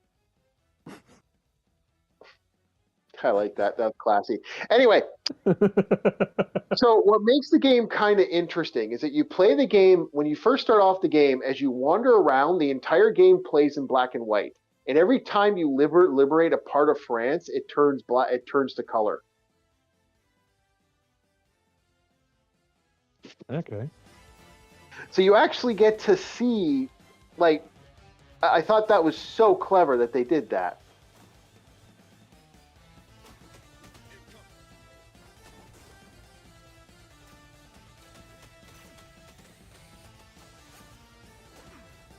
Yeah, that does sound neat. Yeah. And it really is one of those more clever, I haven't seen something done like that before. Very artistic. Yeah, and it was a really good game. It was actually a really good shooter. It's like Grand Theft Auto. It's like that type of level of game. It was really, Kinda like- really, really well Kind of done. like third person in a way. Yeah, it really was. It was actually quite good. I absolutely enjoyed it. I thought it was a great game. Really good game. So is Cosmic Invasion. Maybe we can play this on Space Geeks coming up. But I think we are done for the night because we have reached that peak, boys. I like to thank everybody. I'd like to thank LCX. I'd like to thank Space Quest Historian for letting me use his video in its entirety. I'd like to thank Ember TV. I'd like to thank Indie Games for what they did, and us using them to review and preview their stuff. Thank you for keep showing us more stuff, guys. We appreciate that. I'd like to thank everyone who listened in. I hope we have more subscribers. We are looking to get up to 500, guys. We're looking to get up to more than 500, but 500 would be nice. And we will see you next time on Space Geeks, where we will be talking about more Babylon 5, more Conan the Barbarian, and maybe Bob will have a review for Cadillacs and Dinosaurs. We'll see how he feels. All right, have yourselves a good one, guys, and we'll see you next time. Goodbye, good night, and we will see you later. Bye.